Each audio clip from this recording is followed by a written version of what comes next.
Hello everyone and welcome to Low Ink April 2022. I'm Cork and I'm joined here by Jeannie, and today we're going to be seeing Woomer versus Bloblober Bathmetry in round 1 of Swiss. Yeah, I'm excited for this. We're getting started already on Piranha Pit Splat Zones. We're just waiting. I believe we've got everyone in the lobby and we're going to be ready to go. I'm excited. This is my first Low Ink. I've watched a lot and it's so exciting to watch because it's just so. There's so many cool things that you see that you don't normally see. Yeah, you tend to see at low level people experiment more with their comps, and you're also...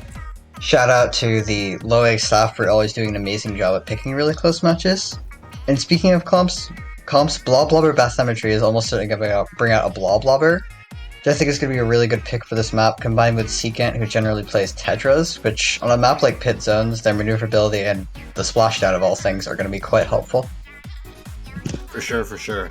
It can be quite devastating, especially coming off the top ropes, off those conveyor belts, with that splashdown.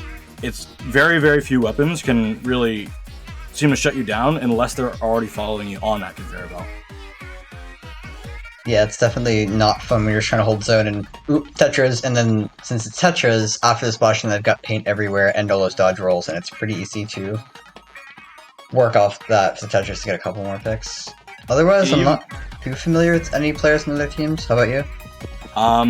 No, not overly. But that doesn't mean that they aren't skilled, because oftentimes teams that we aren't as familiar with can surprise us in amazing ways.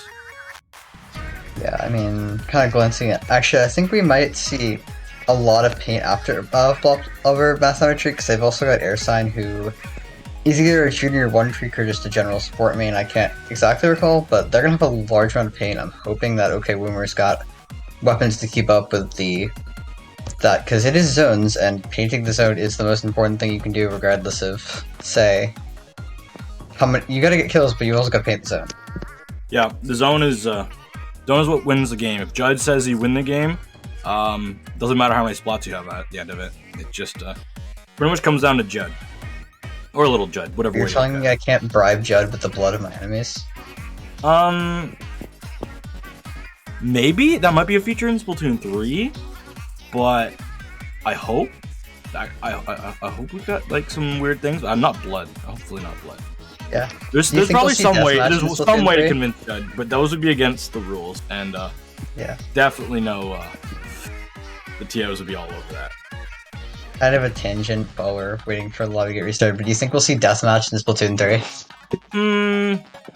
I don't think we will, because that's kind of against the principles of kind of what they wanted to make Splatoon. Yeah. Because it's Nintendo, but then again, it's also been Nintendo, so they could throw us some weird things.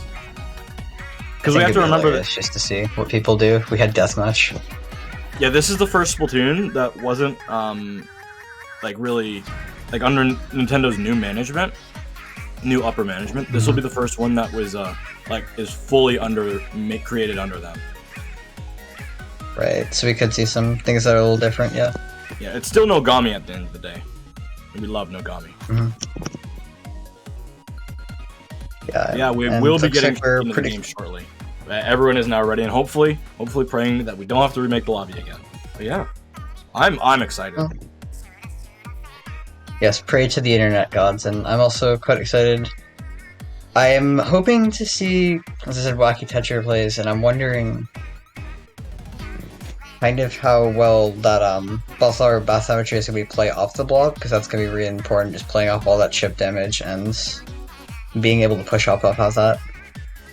Yeah, chip damage has been proven to be super strong, and it's... Especially if you have like a Tetra player, it's disgusting. It's one of those weapons that is. I'm trying to think if it's the best. I think it is the best weapon to punish weakened players because of the 4 dodge rolls. You can be halfway across the map to catch up to them.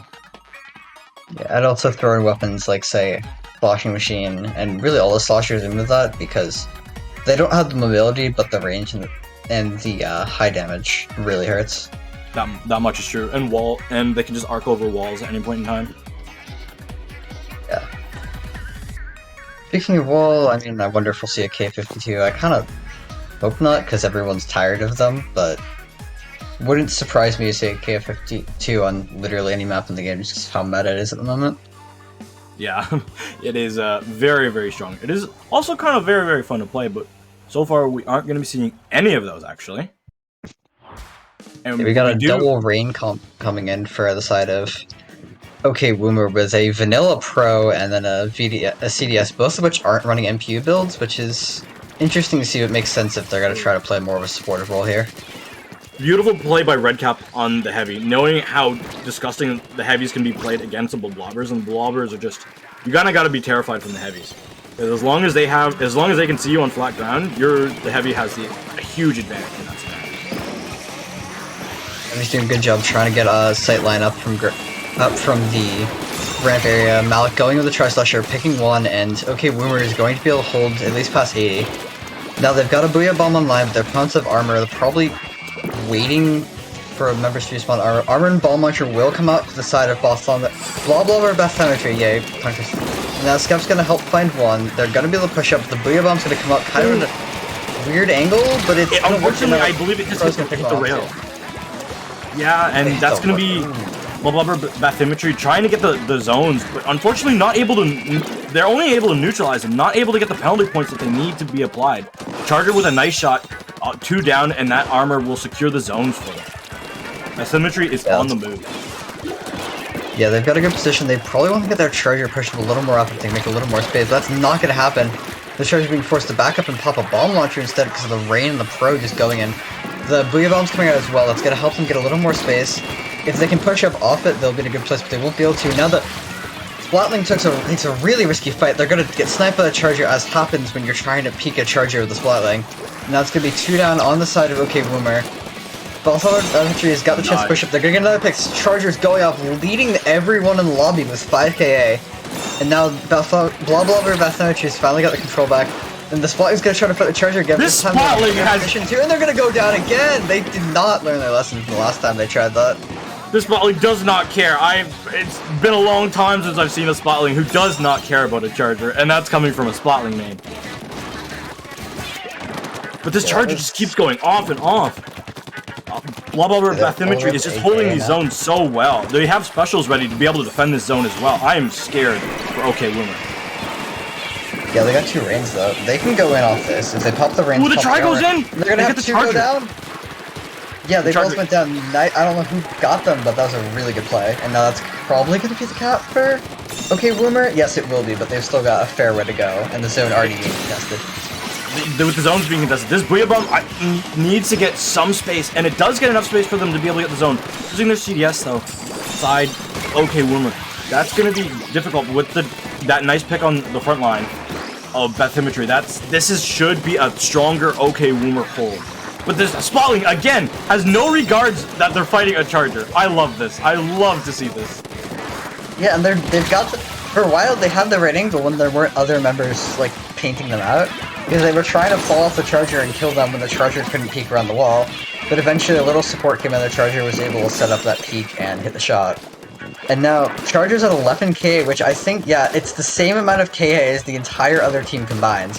Which has gotta hurt for OK Woomer. Now, Skep's doing a good job trying to zone some members out. Junior is gonna go down, Booyah Bomb's gonna come out, but it's not really gonna get anywhere, it looks like. The Booyah Bomb placement's been kinda rough, like, they're not really aiming for the zone, maybe they're trying to force members of Bloblober Bathmetry around, but they're not really hitting where the members are either.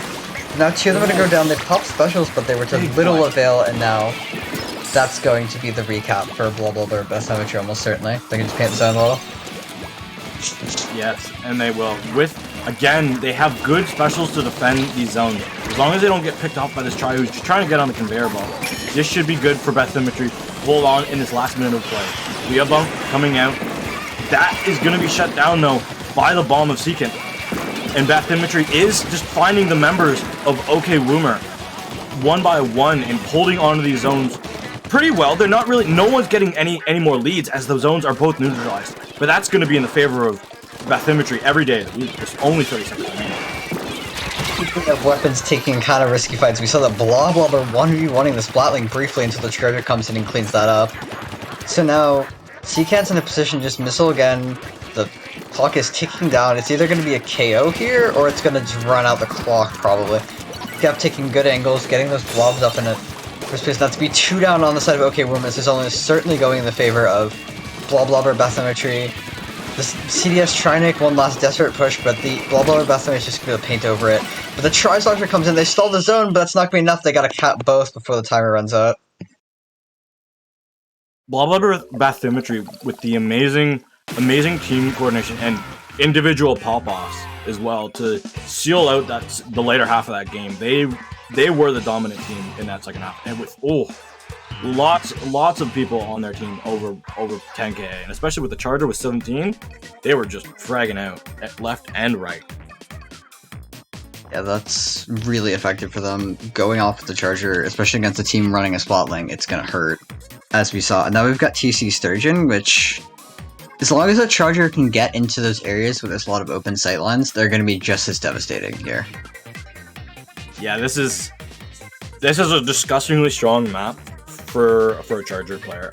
I think they might swap over to the Charger with the Ray. I'm not 100% sure though, because this is one of the few tower control maps where the Firefin, in my opinion, can actually do pretty good work because of its splash wall. That's what oftentimes they might want the wall. Yeah, oftentimes it's strong. It's not as strong as it was when you could just put the wall like in front of tower, because tower breaks it. But that's been like that for how long? 5 years now.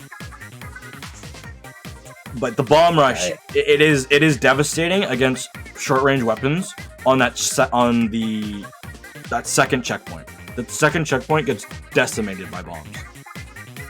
Yeah, and bomb rush, as much as Ray and Boo are the safer specials to use to stop tower, a bomb rush will stop the tower regardless of whether your opponents are armored or happen to be tapping tower. There's just gonna be bombs everywhere and they can't get on, or they'll get thrown off if they try to armor tank it.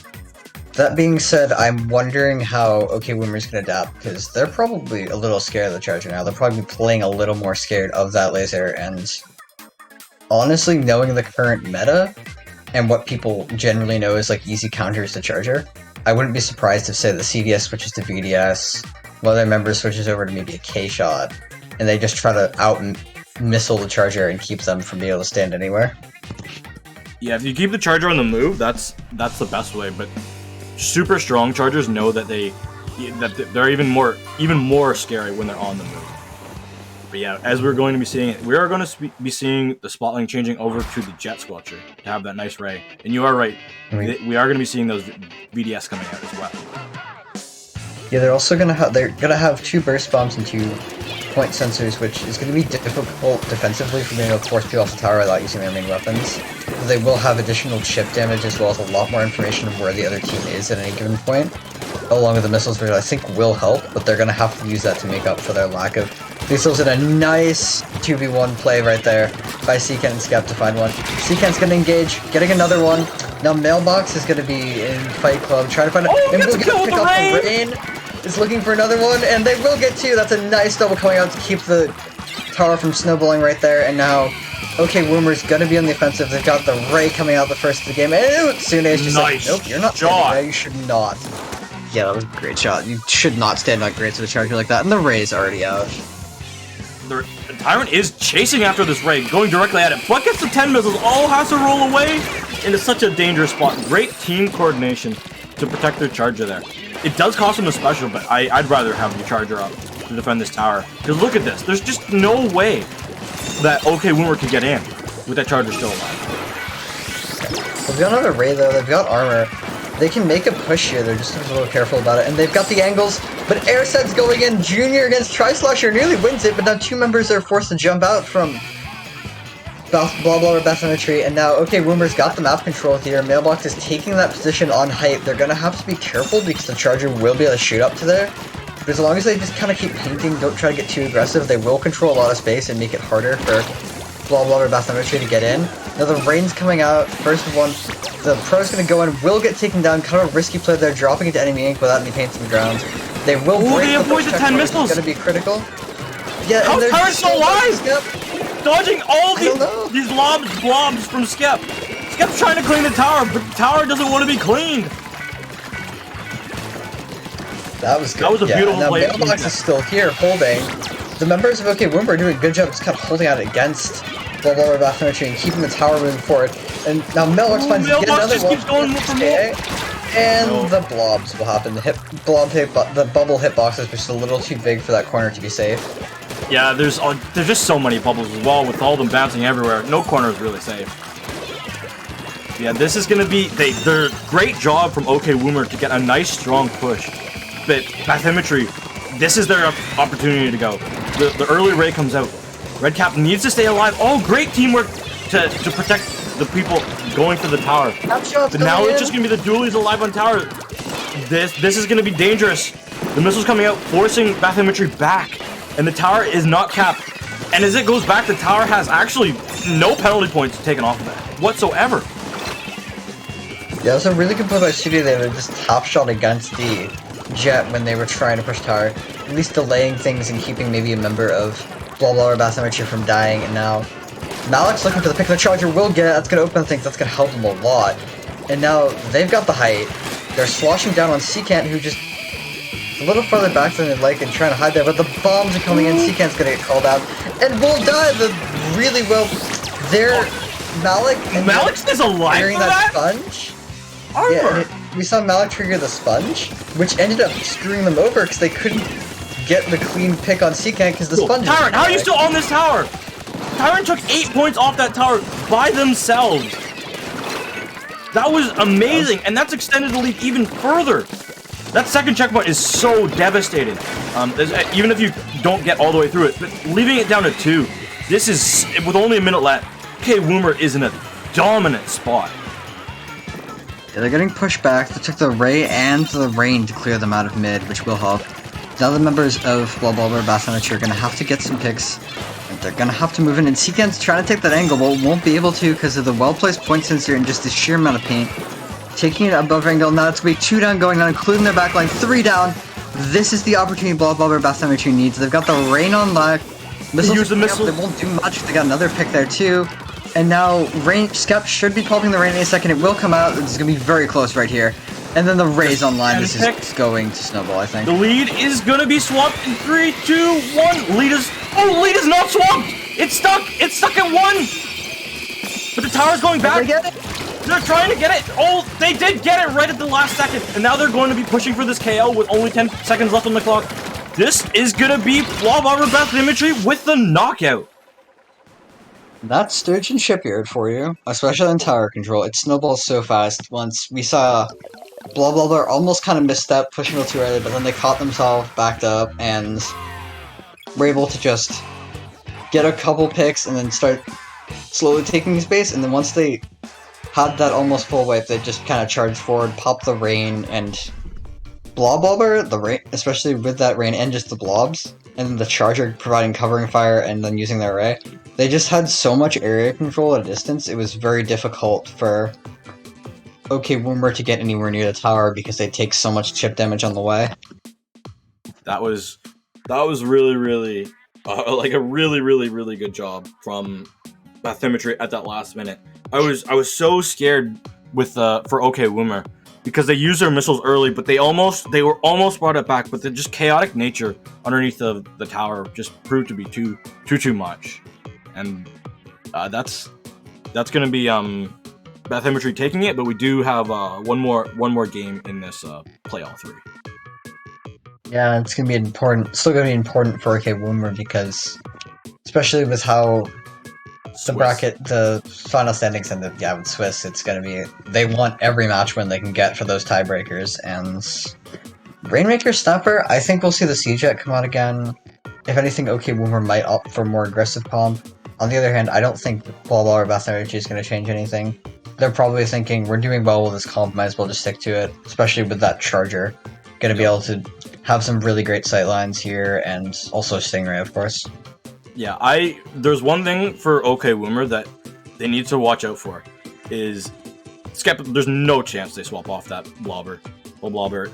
Rainmaker Snapper, the defensive setups of just going up the main ramp straight to the pedestal, the blob can just launch blobs of bubbles all day long. and you can't do anything just due to the like sheer fact of gravity in this game with those bubbles. They just keep bouncing down that hill, and there's no chance. There'll be no chances for you to go up main if that Bloblober. And even on the other push path, Blob's gonna do the same thing. It's just such a great zoning weapon combined with the sheer amount of paint and the charger they've getting kills. They've been able to get both the picks and just control from all their weapons, and then Seacant's just kind of running around and killing people, which seems we've got quad object shit are coming out for Bloblober or Bathmetry. They're gonna go right for pop, but it's snappers, so they don't really have to. They're gonna let Woomer get the pop and instead establish control, moving in 2 pairs to get both their hill and the central area locked down.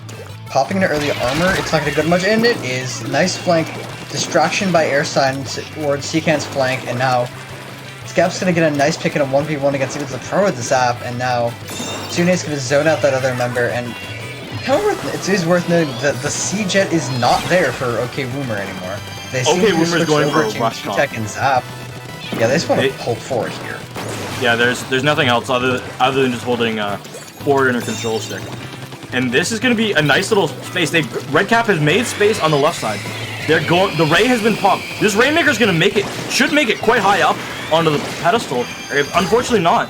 But that is 2 members down. Redcap has 1 more shot on the inkjet, doesn't land anything on the end.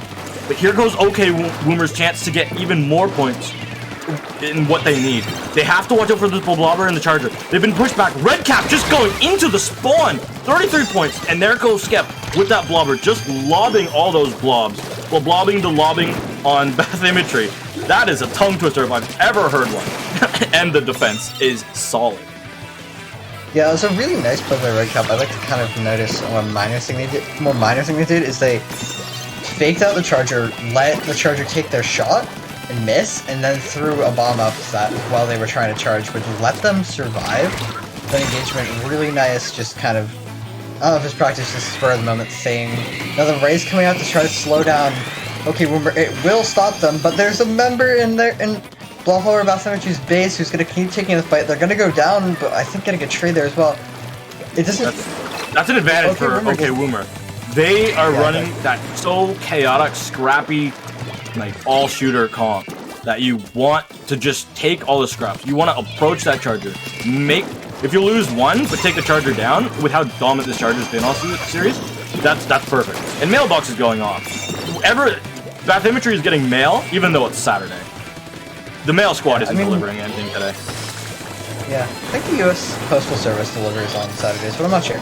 Anyway, the other thing I'd like to point out is that we have that scrappy thing you mentioned. It's also just a really great way to play Rainmaker regardless of your comp, because if you're always holding forward and you have to lead, and you've always the ones touching the Rainmaker, your opponents can't get it. As long as you don't get wiped, you're fine. You just gotta keep charging it like this, and they're doing it exactly as they should. Continue to hold forward, keeping a couple members alive, but they're keeping the Rainmaker on Bloblober Bathmetry's side, which means they've got longer to push every time they want to try to set up counter push. Yeah, they've got longer to push, meaning that it's going to be technically 2, if not maybe 3 successful pushes from Bathmetry if they want to even get lead, which is so difficult. So you can't just combine all your specials and put them in one push because you'll need 2. Malik's trying to go in here, and they do get the stop on the Rainmaker with some help from the teammates. Seekin gets gifted a splat from the heavens. But this is Bloblober Bathmetry's a strong chance for them. They have to protect this jump. Unfortunately, Mailbox again delivering the mail today again with that beautiful triple to keep their team in it.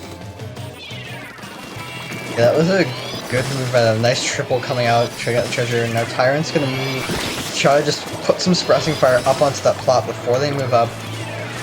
Gonna get bombed out, so they're kind of having trouble moving. There's not enough paint. Charging to get a nice pick in the inkjet. The missiles are gonna force the Rainmaker way out of where they wanted to go, but it doesn't matter because they've still got a significant lead. Really nice bomb pick from the Charger right there, and now Bloblober Bathmetry's got a hold here because they don't have too long. The longer their opponents sit with the Rainmaker, we see the same thing happening. Tsude just gets baited out, thinking the Rainmaker's gonna swimp all the way. They don't. Another member pick up the pick instead, and now Bloblober Bathmetry's got one more chance really to get this push. Yeah, they've got one solid chance and one rush, and that's going to be hard. Skep's already down. Malik's got these missiles, so has to back up. Very close to that armor, which will be crucial for the team. And the charger's gone for Bathmetry as well. But Airsign just going for it. That's a little bit risky with only 20 seconds up. Can their team get to this Rainmaker in time? Skep is here, but the rest of their team is not. It's a really risky move by Airsign. Just rushing in, not knowing that Pro is waiting there They now. have to get to the Rainmaker. The Rainmaker, they need to grab it. 2 seconds, 1 second, they grab it, but are they going to be able to stay alive? Airsign is not. Crossfire. That is beautiful. Okay, Woomer with a change of comps, bringing it out, getting that one game off of it, and that might come back to bite Bathmetry in the behind. But good job from OK Woomer to go down 0-2 and take that one map. That'll help them so much in Swiss. Yeah, what I think kind of made the difference was, like you said, the more aggressive comp, which against Bathmetry, they're gonna have more trouble if as long as the members of OK Woomer, as they did show, like, just could hit their shots and took the right positions. But Bathmetry's comp is kind of slow, and with like Junior, Blob, and Charger, if you're always getting rushed, it's very difficult to take fights because all those weapons besides the K-Shot are just lean a bit more passive against like Pro and CDS and Shot and Zap. It's going to be difficult for them to take one-on-one engagements, and they got forced into a lot of those. Yes, they did. That was a great response. Again, I'm not used to teams being able to like mentally prepare to go down like, oh, we've lost the series, but like, you know what? Let's go out there and do it. I like how they change up their comp, knowing that why not? There's nothing else to lose other than another game. So they played that as you said, they played that really smart. Yeah, that was a great round one. Yeah, and with that, we're going to be taking a short break, and we hope to be right back with round 2. Stay tuned.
Storm, but firing off a lot right now is able to build up this huge lead. I don't think they're going to keep it much longer because they don't have the man advantage, but still a pretty substantial lead they got in the opening minute. Kukuru on the K-Shot here. Oh, goodbye. Kukuru, our favorite. To get set up. But now, look, this is a great position to be in. You want to be on that enemy grate. And again, you got 2 checkpoints you have to clear, and you both can't just sit right there. Kukuru trying to make a play along this right side. So they're still in a good position to defend this first checkpoint. Or maybe they're not. Look at all these. What is going on over here? They're definitely going to get it. A 3-down situation in favor of Squirrels, and another splat. Nice on that plat. That's going to delay the V-Jet from another respawn, another retake. Now 15 ticks are remaining, and Squirrels has a beautiful log. Another pick from Kukuru. A beautiful position from this T-Tech. Missiles coming online. 3 ticks are left. They go down, but that's your game. You got some specials to work with. They almost have 4 power clams that they could throw. They have to go now. They have specials. They have player advantage. They've popped their missiles and armor. They have to go. That's the first ball scored. That's second one missed. They got 4. But the third, that's all blending it. That's blending in one first. And Asu jumps out of nowhere. Pop as my opposite just paints up. Yeah, paint key here. Gives it a chance. A lot of wide areas, a lot of areas to try to shark. You can see that Sploosh on the other team tried to shark. Ooh, MPU! Oh, that's three! They're going for the quad! They got the quad! They got it! Out. And the Raptor was the only one that really had the opportunity in terms of range, and it goes down. And the Booyah Bomb goes down, that I just pointed out, Owen. It is a 1v1. It is a 1v1 for the moment, but 2 jump in for Glitter Gel Pens, giving them a much better numbers. But the suction bomb on the tower.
Hello everyone and welcome back to Low Ink April 2022. We're going to be seeing Pufferfish Party versus Mystical Ink. I'm Cork and I'm joined here by Genie. Yeah, I'm excited to see these two teams. Pufferfish Party versus Mystic Ink. I love these names. I also have to say on the bracket on Battlefy, if you look at Pufferfish Party's picture, it's a pufferfish with the epic sunglasses, the epic gamer goggles, And a bamboozler, yeah. and a great. bamboozler. That's I love that. There's certain times when you just go that extra little bit. It's not all that difficult, like to make. Just put the epic gamer goggles on a pufferfish with the bamboo, but it just makes it so much more. Sorry, Mr. Ink, but having the no icon is just kind of. If I recall correctly, these teams have met before outside of Low Ink. I believe they played in Ludi and Mystic Ink won quite convincingly. I was actually on the team at a time, though I didn't play that set, so Oh, I'm interested to see what they're going to do with the new roster. They've had a few shakeups since I was on there, maybe say 4 months ago. They're looking at their players. Actually, I'm not familiar with any of them, but you mentioned Kosher from Pufferfish Party does play Bamboo, of the ones currently in the lobby. yes, and Koshers are if it's the same Kosher, because people can have same names in this community. He's a very nice person. Got to meet them at some lands in the past, back when COVID-19 wasn't destroying the world. Yeah, going on to Clanblitz Inkbot Art Academy. This is honestly one of the community's more favored Clanblitz maps. As much as I like to say, oh, Clanblitz isn't fun at times, this map always seems to make it out as like just generally one of the more favored Clanblitz maps, and there's a reason for it. It's quite balanced with the like how they take away the big tower, and it's kind of a pit in the middle. It's easy to defend, but not impossible to attack. It doesn't feel like you're attacking a penetrable fortress. So It takes a lot of coordination to attack. Yeah, I hope these teams have things like missiles, bomb rushes, bubbles to get in, and we got the E-Leader and the brush coming out for the side of for Mystical Ink. That's going to be an interesting comp. They're going to have beacons to maneuver, which I bet the brush got picked for the missiles, because honestly on this map, it's small enough so you don't really need the beacons, but they will be helpful in just kind of picking out any rats and using them to detect location. Well, on the side of Pufferfish Party, we've got Clapples and Rapid together, which means there's going to be an extremely large amount of chip damage with double torpedo and the blaster, and then a slosher fall and double one slosh. Kosher coming out, and here goes the clam going in the basket. Oh, you don't have 10. There we go. You got 10. Luckily, Blitz is able to get the 10 for the team to get that basket. It's beautiful. 40 down to 62. That was just instantaneous. But the push will be stopped. Oh, and wait. As I say that, that's going to be another a double coming out of the rapid blaster to help defend. Good job from Pufferfish Party. They got so much early chimp damage, like I said, about the Slosher, as they were cleaning things up. The Slosher is going to have a great ability to just follow up off of all that chip damage, and then kind of Dapples as well, because they can just run forward. Especially the junior painting for these guys. The junior painting with the bomb, it's awful. It's beautiful. Oh, this Booyah Bomb coming out from the behind does able to get a stop.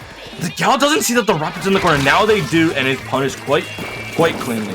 And the Gal's going in to try and get a triple. Unfortunately, RNG is not on their side, and the Apples are trying to make it out. Not in the Dapples' favor, though, as they have quite a long end leg after they finish rolling. And the Gal just keeps moving. I believe that's 5 in a row. Can they make it 6 with the Booyah Bomb? Not quite, but they made so much space for their team. Yeah, that was a really good play by the Gal, just pushing up, using the Gal's wall like you should. No, they've got an opportunity to push, so they've got 3 down, going for... The Gal is going off, they're all the way up to AK, and I think they got most of them in the last, like, 30 seconds or so. And now, Mystical Ink has the ability to push, they've got beacons down, they're gonna be able to hold long enough to get lead, and they will take lead by 9 points, which should be enough, but Pufferfish Party is cleaning up, and with the amount of paint Pufferfish Party has, they're gonna be able to get map control really quick, and they're gonna have to wait for specials though, unless Puffertron's gonna go for it. Maybe trying to set up a jump but won't be able to, and now just playing distraction with the junior, which they're gonna need support soon if they don't want to go down. There is a splashdown, so if the duelie's on, fortunately the junior goes down, but if the junior was still alive, they could send a Hail Mary from those duelies just coming in with a splashdown. fortunately, Board is able to get a great spot on the brush because the brush was thought they were high enough, but not quite. These dualies just proving why dualies are so scary, especially against the charge. Yeah, and Dapples have a ludicrously fast kill time when in turret mode I think it's like a fifth of a second or something ridiculous like that. So now Pufferfish tries to go in, taking that first advantage to be able to push up. Puffertron trumping in, but will get sniped. Now they're down 2 members, and Kosher getting crossfired, caught in so much enemy paint. They're only gonna get 1 point off this, but at least if they can use this pity and get that in, they'll be able to fall pretty easily for the lead if they get another dunk. Assuming they can defend this push, of course. Mel's got the armor online. 1 member of Pufferfish party is down now. Mel's also playing a really great angle there. But it's gonna rotate the other way to grab Clems instead, which looks like it might have been the play, and now they're gonna dunk 1 power Clem, another one's coming in. JL's gonna move up with that gal, and they will get pushed on the Clem. That's a really nice throw. But the Rapid's still alive just for a little bit of time. The Dualies are trying to stall this push, but it's not gonna really be effective. Kosher's gonna go around for a flank, knowing that there isn't any clams remaining on the side of Mystic Ink. So the basket is gonna close. Smart job to try and take away those clams from Kosher to actually like stop the push, even though they weren't at the basket. Yeah, and Pufferfish party is still 2 down. They're going to lose 1 clan. They must have just had a member die and didn't pick it up. Gull's doing a nice job holding that angle. Will take 1 member down. Now the Slosher's down.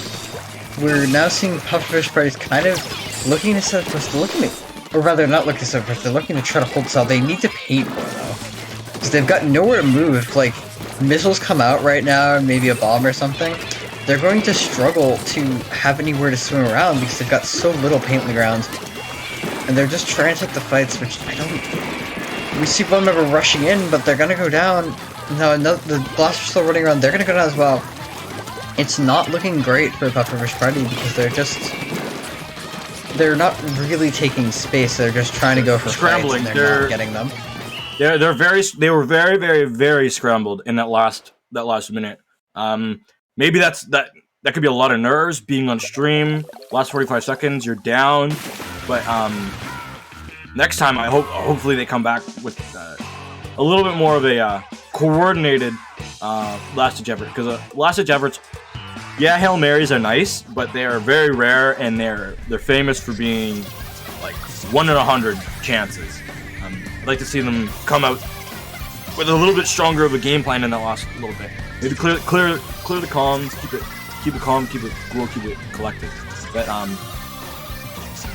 they showed a strong showing in the first half of that map, outside of, and especially a little bit in the later half as well. But that last minute was a little bit chaotic on their side.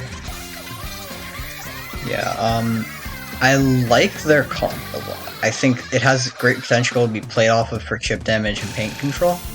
They've just got to be better, I think, at coordinating between members, because we saw that earlier. They did a great job. They threw the torpedoes, they got the picks, but they weren't able to sustain that throughout the game, and they were getting caught in a lot of 1v1s against the gal on the zap of Mystic Link, which really hurt them because their weapons didn't really stand up in a fight against, say, a head-on fight against gal. And now we're moving on to spot zones on the reef, which I think they could run a similar comp, maybe switching out one of the weapons for a little more paint on the ground, since they struggled with that. What do you think? I don't know. The reef. I can see them coming out with this the same comp, because top mid is, well, it's disgusting, especially if there's an healer on top. But there's so many other ways and so many other avenues you can make it in. But they're gonna have to have something that will be able to go up against that. Something that will be able to hopefully shut the gal down just a little. And I think Pufferfish probably did just make a substitution, switching in Hollow for someone, if I am not mistaken. I'm hoping that we see the E-Leader come out of Mystic Link again. I think it'll be great for controlling space and allowing the other members of their team to push up, especially if they get onto Bridge, because an E-Leader on Bridge, it's going to eliminate so many opportunities to push in for Pufferfish Party. E-Leader, honestly though, on the reef, it seems like it's really scary. It's not. There's so many other angles that it can't really shoot you. There are certain angles that are E-liter does have the range to hit you, but if you have ever played against an E-liter on the Reef, there's too many angles for it to watch at any one time, and I know it might sound simple, but like popping armor and sending members 4 different directions, the E-liter has 0 chances to pick any of you off. But you have to watch out for the rest of their team. The rest of their team can pick you off because it's really easy to fall into 2v1 scenario. So the E-liter just exists then to more or less kind of be a distraction and just be pointing their laser around while the rest of the team do stuff. Because even if you eliminate 1 or 2 possible movement options, that's still beneficial even if it's not game winning. But if you know that the E-liter is not gonna it's gonna be hard to hit you, then it really takes away a lot of its power. But the Julie's just trying to go in aggressively. Unfortunately, the E-liter had not 1 bodyguard but 2. Yeah, that's gonna be an early zone. With bridge control kind of just being sporadic all over. Paul coming in with a nice little stamp is gonna try and go for a chase with the rest of the team members going down. Paul is just trying to go for it. Unfortunately, not able to get any of that. And that's going to be Mystic Ink holding onto these zones and extending their lead. Junior on the side of Pufferfish working overtime. Zapples can paint for themselves, but the brush can't, and the bucket can't really enough. And all these weapons are going to need a lot of paint to maneuver to use their close-in fighting skills. On the other hand, we've got the leader set up, and all the weapons of Mystic Ink are gonna have, in like a straight-up fight, an advantage against the weapons of Mystic Ink as long as they can either get close enough or space out a little. It's going to be very painful for Pufferfish Party to push it because they'll just get mowed down before they can reach anything. And now Skull doing a nice job taking out that hammer, getting paint on the ground, firing up at top bridge, and now Mystic Link is looking to make this really quick KO. Yes, and the Junior's so far away from armor, they're not going to have armor, so the E-liter actually now is going to have an opportunity to pick out anything that they want to see.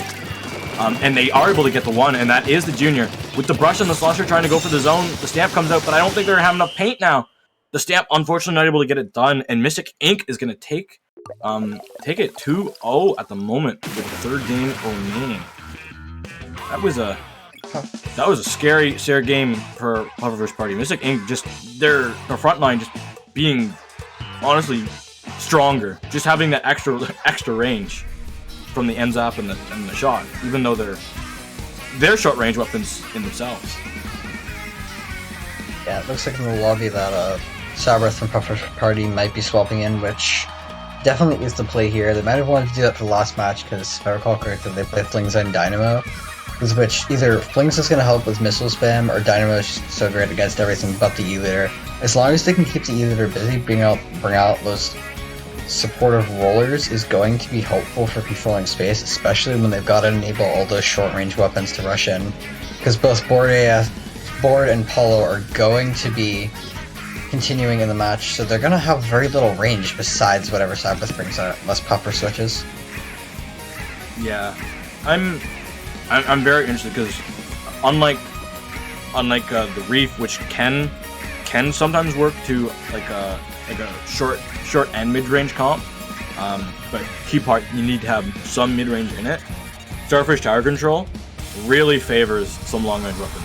The E-liter can just shut this entire map down if they just start clicking squids and octolings, and I would be a little bit worried for Pufferfish Party here if they're going to be able to take this 3rd game and get a game under their belt. Yes, and I'm thinking we'll see a very similar comp from Mystic Ink. The leader's going to be able to control so much space here. We're going to see missiles probably come up from the K-shot, and then the Zap. They might switch back to the 52 if it's the Splash player who switched to 52, because having that Booyah for just the extra condition of, as long as we have the lead before overtime, we will win because we just need to pop Booyah and rush the tower kind of thing. Yeah. We're seeing that Pufferfish Party is still winning one more member ready up, which is Puffertron. Maybe they're deciding, do I want to soul stay with Junior? Do I want to pull out, say, Zap or think they play 96 as well, which might be really beneficial to use a longer range support here, considering the map and just how they've been struggling with a lack of range. Which isn't something we're used to saying with how strong like mid to low range is. Oh, and we see a Luna Blaster. Praise everybody. Let's go, Luna mains. Come out of your shells. We have a Luna on Starfish Tower Control. Haven't seen one of these in a long time. We got a double backline comp coming out of Mystic Ink, which ironically is pretty similar to a comp Pufferfish party used to run with E-Leader and then Dynamo, which is going to be a very slow comp. They're going to control so much space. And like I was mentioning, we have Pufferfish party bringing out the Dynamo. They're also going to have that Booyah and missiles from the brush to be able to exert longer range pressure. And Keisha, they're running double missiles here, which I think is a good pick, considering that will let them fight the double backline more effectively and put in some longer range pressure. And then they're going to have the brush and the Dapples for closer range stuff. And now we got, I think Puffer sees a jump but can't do anything about it, it's just gonna ignore it, which I hope Paulo's gonna get the flank. Puffer, oh, Puffer's just go in and force the Jar to charge here, and this is one of the strongest pushes we've seen from Pufferfish party all set. For sure. And oh, nice little snipe. Oh, the Charger's got missiles, it's got torpedoes, it's got Booyah bombs coming at it, and they still are able to find a way to stay alive. Great job. But now it's just gonna be 7th on this roller to try and get 3. Oh, unfortunately not able to get 3. The Dynamo, the one Dynamo Turner coming out just with a faster flip. And he's able to get 1 and 2 to make it so that Mystic Ink is going to continue their defense and actually turn this into a little bit of push. Yeah, if Sabras had connected and there had been another member alive, that could be devastating, but there wasn't. And now we've got Skull popping the rain onto nice shot. Plot, which is a really good pick. And they're not going to do more than tap the duelist, but the Luna Buster will come in. Puffer's looking for an angle, but just needs to paint around them first because they've got nowhere to go. Now the top ropes. Beautiful job. Top ropes. Luna in this trench is so devastating at times. Not as devastating around. It's devastating around the tower, but with all these torpedoes and these bombs, it's really actually one of Luna's biggest fights because you have to take time to shoot that torpedo, or else you're just gonna get kind of brushed down or taken out by the dudes, which. Honestly, it's surprising to say, have more range than Luna. Yeah, Luna, Dapples rather versus Luna is quite the interesting fight, having played both weapons, and now we see Boreas getting a nice pick of the Dapples, setting up on top, and they're gonna get the Dynamo! The Dynamo's not gonna swing, it looks like they went over so that little dead zone just happened and didn't kick out the Dapples. Now Boreas is gonna keep holding top area, trying to push on, but there's too much crossfire. They're gonna need another special, but they've lost a member, and looks like they're fighting. I don't know where the rest of their team is, but the Charger's just holding top right. Off of tower. Skull is holding on the defensive left side, and there's nothing, absolutely nothing, that Pufferfish party can do to like move it. And Skull just sits on top of that tower as this effective wipe, or this actual wipe comes out from Mystic Ink. There's just nothing that Pufferfish party can do to stop Skull when Skull is just sitting on top of it. They need to find something. It was a bit of a risky position because if Pufferfish party had it denied them that top air, but if they had managed to use other ways to find picks onto the other members of Mystical Link, Skull would have been painfully out of position trying to actually put any pressure on tower for quite some time until they could rotate back around to the other side to get a good sightline.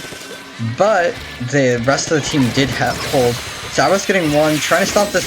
Looks like they're going from behind the tower, and they're not going to get more than one, missing that last flick critically, and I don't think it came out in time. Now Pufferfish party is going to be at quite the deficit right now. Pufferfish party, with only a minute remaining, this is going to be dangerous. Skull just sitting on spot. That luckily they do have 1 missiles ready, but they use them a little bit early before their push is able to start. Hopefully they can get some follow-ups on that, but not quite. And there is going to be a DC in the last minute. That's going to be unfortunate for all of Pufferfish party's chances, but there is still a chance. There is still a way that there can be a miracle that happens. Yeah, I think it's unlikely that it's such a deficit and they're down a player, and there's not going to be a replay at this juncture, so at this point they're probably just like, don't get KO'd on stream, don't get KO'd on stream, or they're just going to play it as best as they can. Get a nice pop off, that would be awesome. To give up. As there's one for the nice Dynamo, move out two there. for the Dynamo. Dynamo might get a triple. Ooh, unfortunately not able to get a triple. That would have been a beautiful highlight. To salvage something out of this, the dying seconds of this map. Yeah, I have to note that we've got the Zap popping off, getting their 16th KA on the board. And now just 10 seconds left. Mystic Link is holding down another trade coming out. A desperate last push. They will get shut down. That will be a 3-0 Mystic Link, mirroring past times these two teams have fought each other. Unfortunate with the DC at the end. Mystic Inc. was the stronger team in this set, and the Luna in me, the Splatoon 1 Luna in me, is so happy to see that weapon being played, because it's really had some hard times in the past 5 years. But yeah, with that, I believe that is the end of round 2 for our Low Inc. April 2022. And we will be heading over to a short break to get you caught up for get you ready for round 3. With that, we'll be right back. Don't go anywhere.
On respawn, but they are not giving up more space than they need to. Ace, you're doing a great job holding their own, and 2 players on the right side surviving themselves. Suction Bombers and Armor come online. Though the Splash-O-Matic has to back up a little bit, getting called out by that flank. But Booyah on plat, that's going to push all the players to the ledge area, and a second Booyah finds a pick. Beautiful coordination there from Blazing Storm as they go into zone. But hey, now Tommy's already back in the fray. It's a 4v3 situation as the NSIP on the side of Squirrels are down. The Rainmaker picked up and looking for a left side push. All they have to get to is the block. But Martin with this amazing, like Inky once again, saving our commentary, giving us something interesting to look at. Gonna find a pick on the Rainmaker. A 4v2 situation, Martin getting another one. Twitter. Lost to Blazing Storm. But firing off a lot right now, is able to build up this huge lead. I don't think they're going to keep it much longer because they don't have the man advantage, but still, a pretty substantial lead they got in the opening minute. Kakuru on the K shot here. Goodbye. Kakuru, our favorite, not wanting to go down early, but there's one in their face. Kakuru has to drop down into the pit area. Now, a 4v4 to 3 minute, 4v2. K-Shot and Time Zone go down. That's 3 down again, and a KO is imminent for Blazing Storm. Out of nowhere, one push getting 2 wipes, and KOing, making this set 2-2.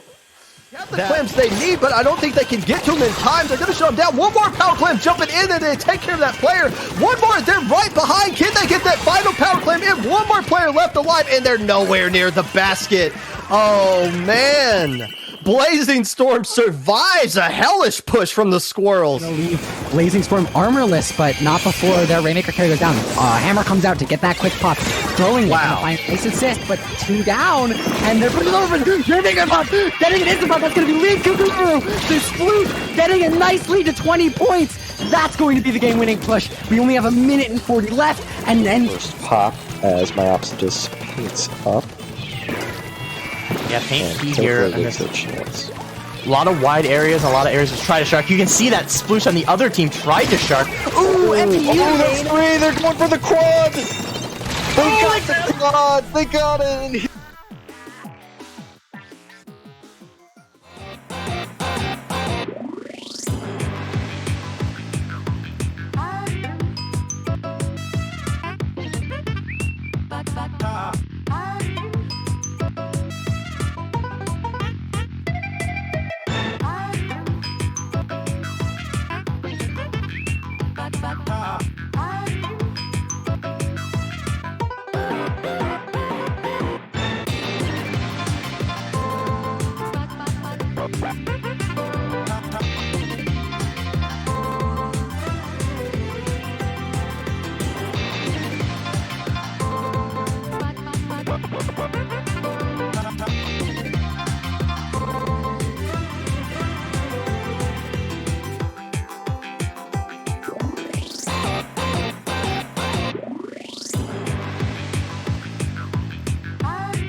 Hello everyone and welcome back to Lowing April 2022 for our third round of groups. We're going to be seeing Rising Hope 2, working title, versus Amelioration. That's a hard name to say. Amelioration, yeah. I don't know, what do we want to short for on this too? We can just keep saying it. We already tortured ourselves with Bloblober Bathmetry, so we might as well keep going with Yeah, let's go for it. Let's go for it. I'm excited to see these teams. We're gonna go straight into Rainmaker Sturgeon Shipyard. Quite an interesting Rainmaker map. It's one of its unique features is always being the spinners, and basing it off the clock. I wanna see if either of these teams are super familiar with the clock and the rotating platforms, because wait, like the hanging clock actually affects them. I never noticed that, honestly. Well, no, the clock in the game. Not the. Oh, I thought you meant like the little swing clock that pendulum. hangs and swings, which I think would be pretty cool. But yo, TikTok clock, but it's a Splatoon stage. But just that one central part we have to drive around with the clock on it—that would be a chaotic mess, and I would be here for it. That would be. You know what? That would be a good deathmatch arena. I think that would work. For Yeah, it would. It would be called Splat Match. Looks like we're gonna be going right in. I don't know too much what weapons. I think Oze tends on Rising Hope tends to play brushes and dynamos, and then other than that, I think they have a fairly standard shooter comp. Probably same for Amelioration, and yeah, we've got some funky shooters coming out with a 96 gal, and that's really that's the only funky shooter. I guess K-Pro too, but then we've got two V-Jets, K-Shot, and then an Octobrush on both sides actually. Yeah, neither of them being missiles, which is the one that you commonly see. But as we do see the one brush already going in for a nice double, and that's going to be a nice early pop for the side of Amelioration. Yeah, so we're gonna see Sakura on the side of Rising Hope 2 trying to hold things down. It's gonna be forced back by those missiles, doesn't really have enough paint to work with. It's gonna call up with a miss as well.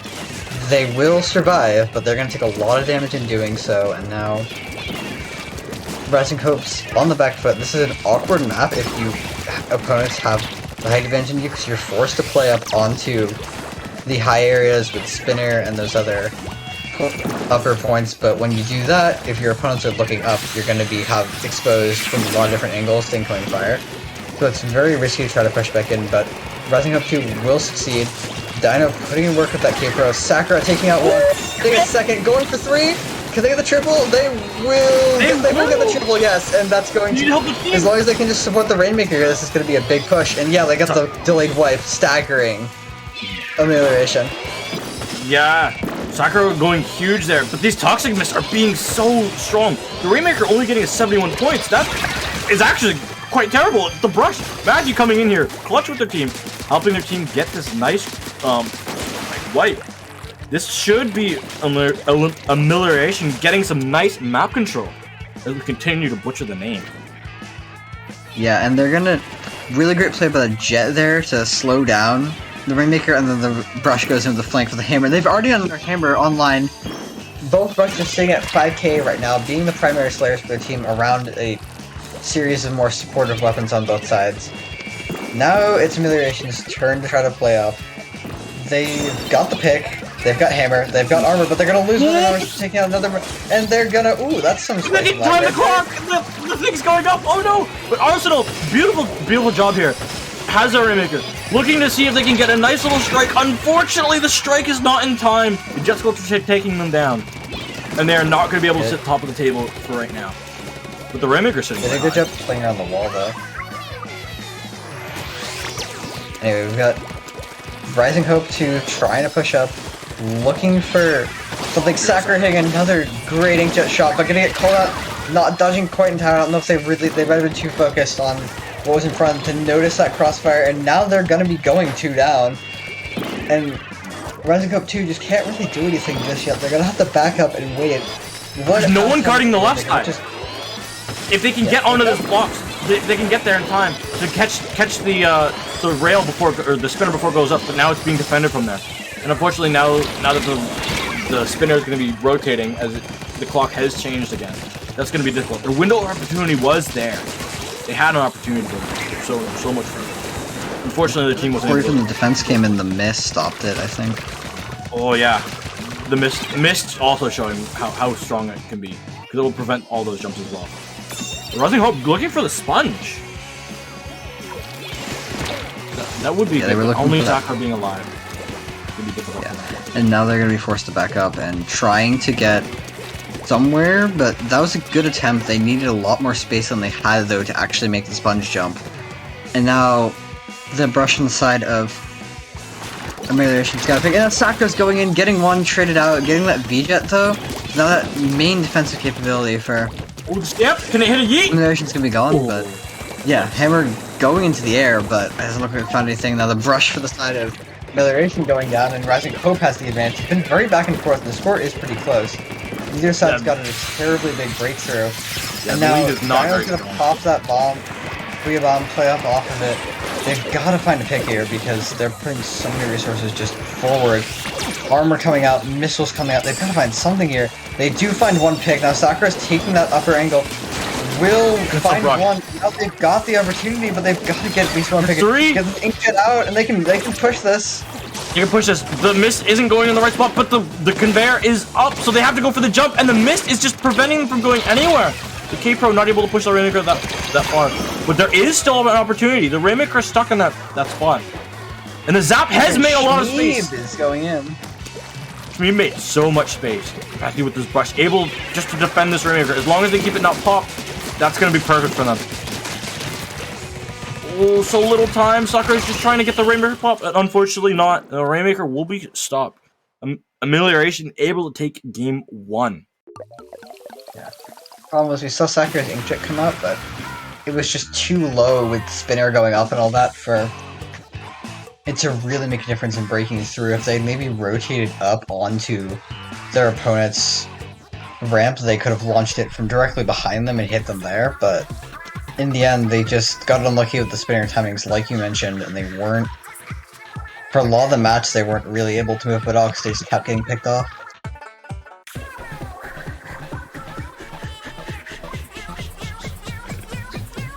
Yeah, and we are going to be going into match 2, Clamblets on Sapper Canal. I think the brush is going to stay for both sides. And same with the Jets. Do you think we're going to see anything major swapping up from these teams beside anything else besides those weapons? I would not expect any changes. Like you said, Jet's going to be good. Defensively, Mist is going to be helpful just as much here to slow down those clam pushes. Brush is going to be very strong here. I can't speak for Matthew, but I know Sakura is more or less a brush 1 trick, so we'll probably keep saying that. Only difference, they might switch off the Inkjet brush since Inkjet is a little awkward defensively on this map. Otherwise, I think we'll continue to seeing the K-Shot and Zap more support Slayer hybrid special spam weapons to round out Rising Hope's comp, and I wouldn't expect to see any change on Amelioration either because their other weapons are going to be very useful here, especially with the long-range pressure from 96 on a very open map like this. As we are just waiting for these teams to get their last little check marks, and we will be heading into this Clamblets game. I'm excited. Did I say it was Clamblets before? I'm pretty sure. Yeah, but well, you don't. I think you did, yes. Awesome. So, time for some clams, and Clams. we've got the same comp coming out from both. We do see a bit of a change.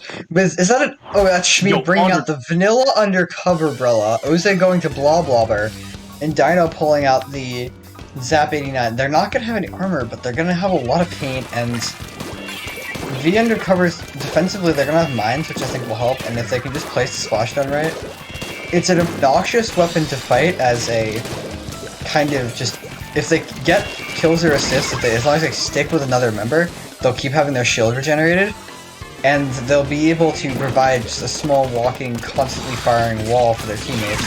So if they play around them, it'll be very good, but against bombs and longer range weapons, they're gonna get shut down, especially if... Oh, Matthew's just going in with his stamp! And yeah, that's a great stamp play right there. Getting, I think, 2 or 3 picks right there. Yeah, 3 it is, and then... Just falling at the last minute. As we do see Sheb almost with the splashdown, looking to try and pick off one. Nice defensive play though from the umbrella, showing actually how it can be decently utilized, even though it might not be the strongest firepower weapon in the game. They've just got to always have fire support in the teammate. So if a shooter can play around the umbrella, you've essentially got 2 uninspiring and a shield, so very useful for them. But now we see Amelioration's got the advantage here. They're holding forward.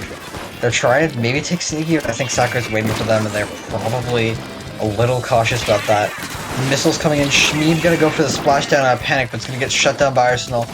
And now, their Amelioration's got all the space. They're gonna get that jump camp almost certainly. But it's gonna leave them open to the Bloblober. Bloblober is gonna miss their shots, and that's gonna hurt. And the VG getting forced back by the Bloblober a little bit, but they're still in position to play up. And then Dino going in, trying to get picks onto Amelioration, and won't quite find them, but that's gonna allow Rising Hope 2 to have already rotated onto their opponent's side. Shmeeb going for the dunk, trying to pop the splashdown, but turned around, looking the wrong way. Now the rain's coming out, but I don't think it's gonna be enough here. I don't think it's gonna be enough either. They did get one power climb in, but it really just gives a power climb over, and all the space and all the specials they do lose. But it does chip away at the lead a little bit. So multiple pushes like that, and they will be eventually able to take the lead. But that means that their defense has to be locked down and solid. Which it's gonna be scary because Amelioration has their special, has a lot of clam, and is ready to push in this. Quite solid. Yeah, you see one goes in, and the we'll get another push though. Down. Scattered. Yeah. There's more clams gonna go in. They're gonna extend their lead. Now it's just gonna be Arsenal left standing. Yeah, Sakura cleaning up, helping clean up the rest of the members of Bloblober, or rather, Rising Up 2 doing a good job cleaning up now. Matthew's trying to hold, but it's gonna get crossfired by Sakura and another. Mine's going off. This is looking like a good situation for... And Matthew goes down, that's a crucial pick right there. Shmeeb's gonna go in, trying the same play, forced to back up. They've gotta just back up, they can't try to rush in here with a splashdown because it's gonna get them killed. Dino's gonna get a nice pick on the jet at close range. That's gonna be such an easy fight for them. Big And the splashdown lands this time, and they're gonna get the pick. Shmeeb is going in, but they need a clam. They don't have it, and the missiles. They are gonna have a power climb, and there's gonna be so many other clams for the Bloblober, but unfortunately, just not able to have any of the rest of their teammates alive to try and get some of this space. Lots of good individual play there, but they weren't really coordinated as a team to move up, and now Rain's coming out, just trying to get some space. It's maybe a little premature. Shmeeb almost falls off the map, gets a nice pick, going for a second, will not quite find it, and now it's still gonna be 2 down. They're gonna have an opportunity here. Shmeeb's probably gonna... I hope they're not gonna try the same play, because at this point, Amelioration's probably waiting for it. Ooh, Sakura's got 2! And the missiles coming in through. That's gonna be good. They're gonna have an opening here, finally. Shmeeb's gonna pop them. And that's when you want to use Splash. That's a brush. They can't do anything. Now Sakura's last, and they can't get in with the power climb, unfortunately. So that's gonna be the end of the push. 10 missiles know exactly where they are. Sakura needs to give this power climb back to their Bloblober. It needs to stay safe. That's their only hope at winning, being able to come back in this game. With 30 seconds left, they'll be able to get more clams, but they need to at least 2 to try and get this map under their belt. They do have the opportunity, as they are very close to having every single special under their belt, but they want to try and punish this ball that's coming on the left side. Matthew with the brush does get 1 trade, which will be a little bit of an advantage, but Sakura's Inkjet's going in so strong here, followed up by that Inkstorm. This is their last chance for Rising Hope. 2 power climbs going in this basket, and they're gonna get it in! And they're gonna get the lead with 1 point remaining! Wait, why is overtime happening? Because they dunked, and they were technically not in the lead when overtime started, I think, by like a second. So then they dunk it, and they get the lead, and overtime's still going because they haven't thrown any more clims in. I'm not exactly clear on the specifics, but either way, overtime happened. Yeah, I think because once the basket was broken, I think overtime would have kept, if no other clims were thrown after it was broken, then it would have been a tiny window for the other team to push in. But instead, no clams kept going, so overtime ended. Oh, there weren't? I thought I saw 1 more go in after the 2 powers to end it. Or it just ended because the game was being weird. I'm not sure. Spectator Cam might have just said overtime because Spectator Cam. So, we don't know on the other side, but that's amazing job from Rising Hope 2 to just right out at the last possible moment with beautiful Inkstorm painting a nice little path with Sakura's Inkjet, and luckily able to stay alive and fight off Matthew's attempt to have a little bit of a back cap. That was a crazy last minute of play there for Rising Hope 2. They did a really good job getting those air control specials out and then just holding forward. They knew, okay, we got the paint, got the specials, but just the Bloblober helps with the paint. And before right as we're going to be jumping right into Splat Zones on Mako Mart, which this is going to be a good map for both teams' brushes, and Rising Hope 2 could run a similar comp. You do see the Tri-Slasher coming out instead of a brush in order to maybe more facilitate how they want to play the ledges, but same weapons coming out for Rising Hope 2. Sakura's going to have a field day playing around all the blind corners, and so is Oze with those slopes, so they're going to do really careful leader, though we already see one member going down, presumably to that leader, or just a straight bomb. That's a... Oh, nice teamwork there from Shmeeb and Sakura. Coming out to get that nice little double splat on Matthew on that slosher. But that's not going to get them lead. Arsenal over here on this charger, looking for some beautiful, some midfield strikes with that long range charge. And this time Shmeeb will win the splashdown, which seems to be kind of the way they want to play, is go in, put a splash in their clear space and try to play off it at least. They don't seem to care if they're going down as long as they get a distraction off. And that will be the lead scraped out for Rising Hope 2. And now, I was just trying to paint. Has the bomb rush Bloblober this time, so even more paint. The ludicrous amount of paint that we put on the ground and so many bomb rushes. Rain's coming out, but Rising Hope 2 just has quite a bit, honestly quite a bit more paint, considering just the sheer output of the blob. The blob versus the E-Leader is the big thing. Because the blob versus the E-Leader can get you more splats, but the blob is so much better at painting. With just being Arsenal left as well. Looking to get some nice little exit nice flag. Double, I think? That was, or just one kill. That was I think that was the spectator cam just refraining from the last player. But anyway, nice shot by them. But it doesn't look like it's going to be enough because we're going to see Rising Hope 2 start ticking past below 30. The Tri-Slasher goes down, and this might be over before it's even really got started because Rising Hope 2 is just continuing to hold forward.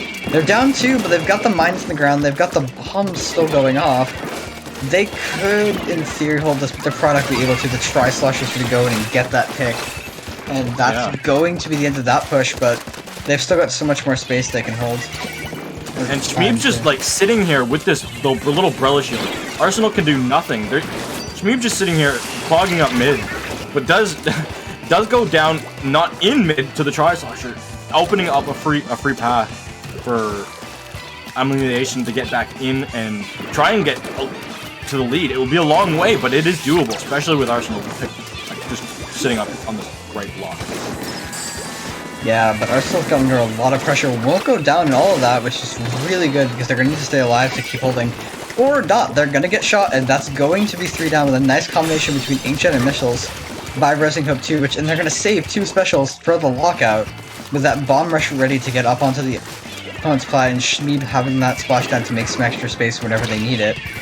This is going to get a good, nice mine placement here to give themselves almost a fallback plan.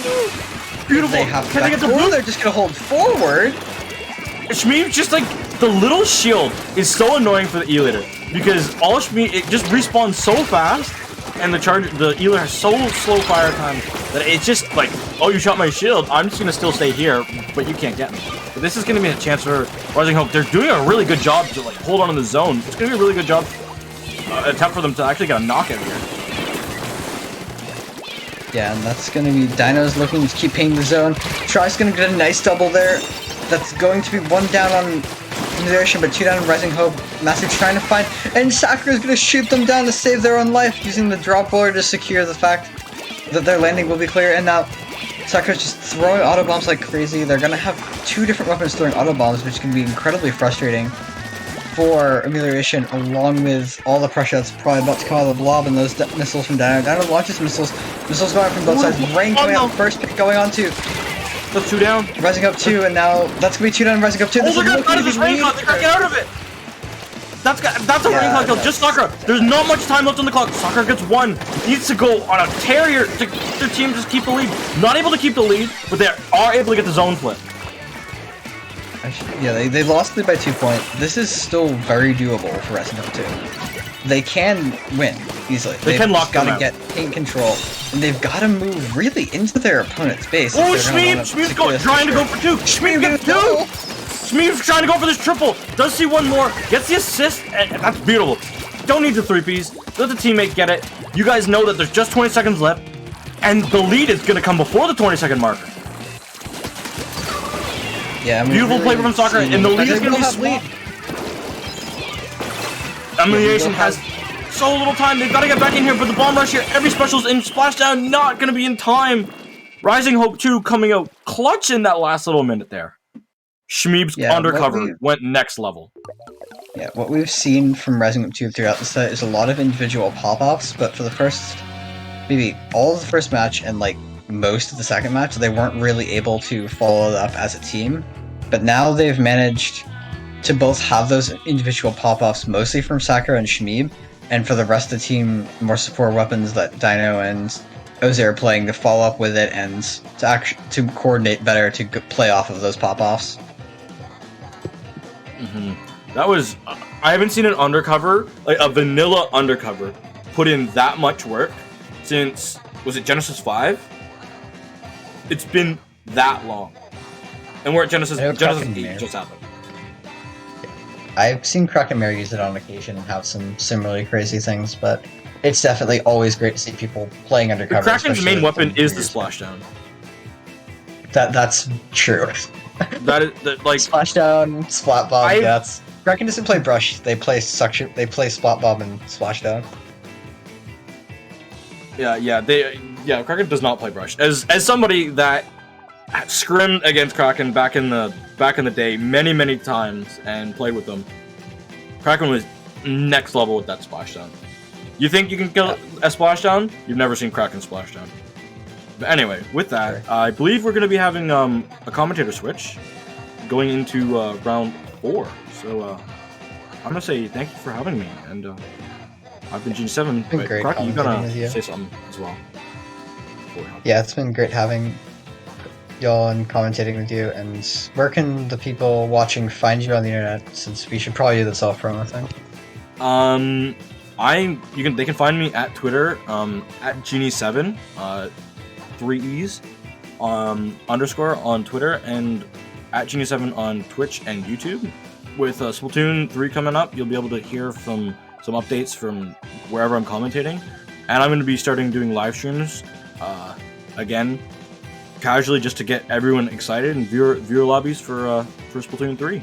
Anyway, that's me. That can be found at Strange Court on Twitter. I mostly just retweet art or what I'm commentating, so feel free to drop a follow.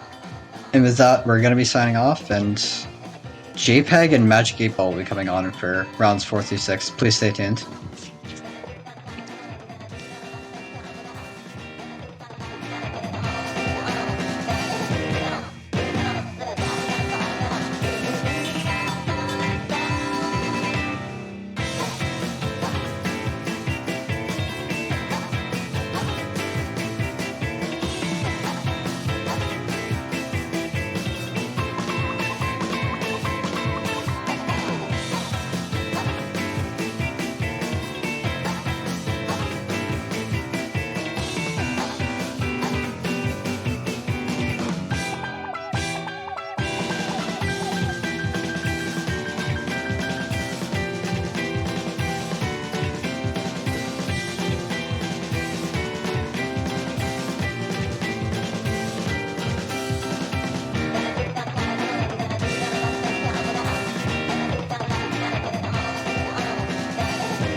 Hello, friends. Just kidding. It's not actually Popcorn. It's me.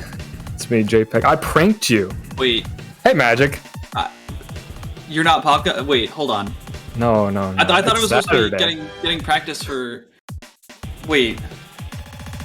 But the Discord profile picture and everything. It's the same. Yes, we are the same person. No, we're not. Hey, who's on? We got I believe it's Illumineye and Territorial Water Otters. That is territorial water otters. That is gonna be A lovely name. horrible. This whole set, isn't it?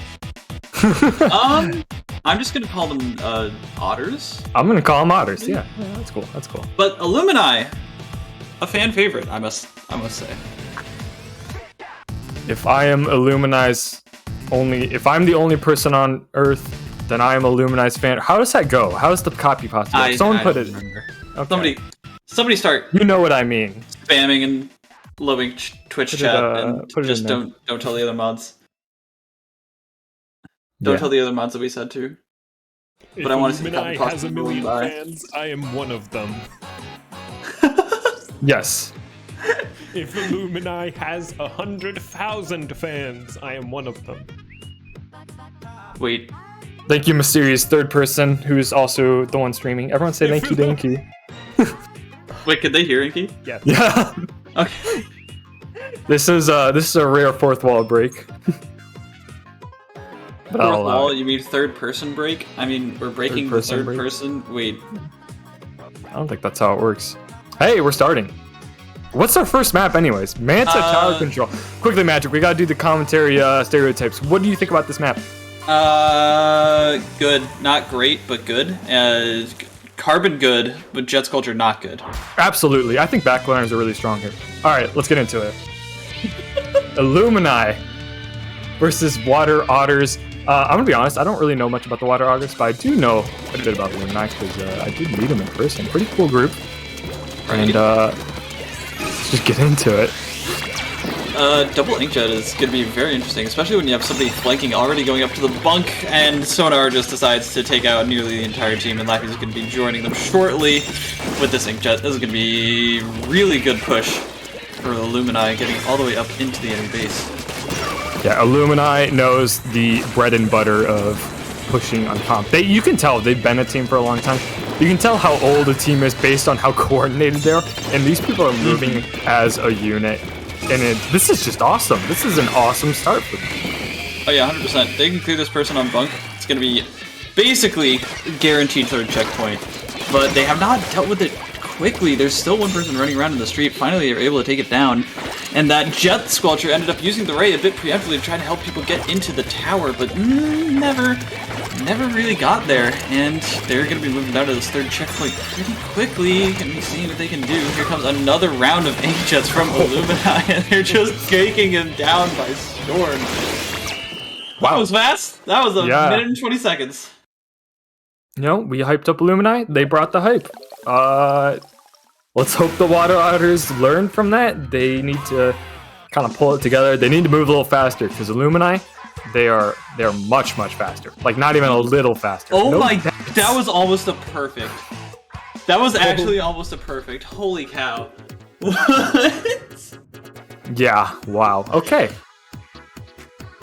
Well, let's move on. Play all three. Again, this is a play all three, so you know, it's not over yet. Got 2 more games left in this round. But we're moving on next up to Rainmaker Blackbelly. I don't think this is going to help the Water Otters that much, considering how fast Illumineye is, and Rainmaker being a mode that moves as fast as your team can move. So I hope they are going to spend this sweet time, the sweet 80 seconds they have in the lobby to really talk it through and change up their strategy. It's gonna be tough though, because Illumineye, especially with the comp that they were running, they're gonna be within each other's ranges at all times, right? And they know that, and they know that they need to play around that in that manner. So getting those isolated fights is not going to happen. Eventually, they're gonna get overwhelmed by all the man advantages, those little man advantages. Yeah, It's all about unfortunate the little though. fights.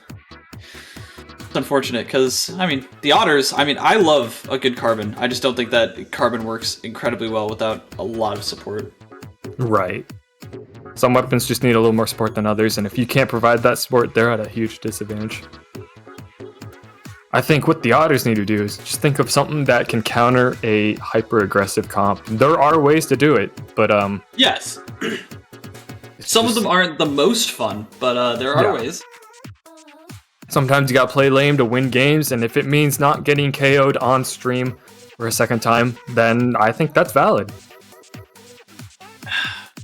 And it's tough too, right? You know, with 150 loyal low ink watchers peering in on your strategies and your team coordination, it's always at the back of your mind when you're on stream. Always. Let's see if they can make an adjustment.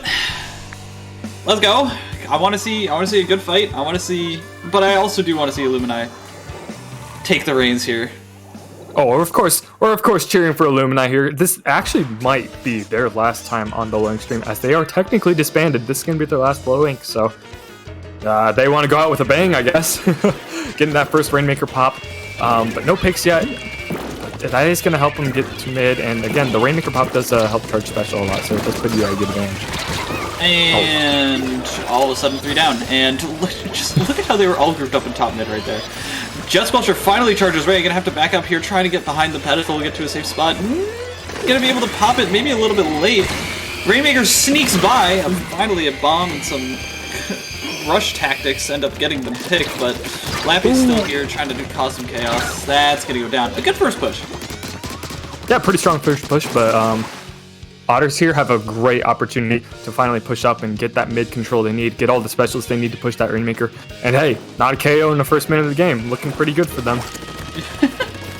I'm not trying to be insulting, but you know, it's all relative. No, I do get what you mean. I do. It's the little things. Small improvements, right? Yep.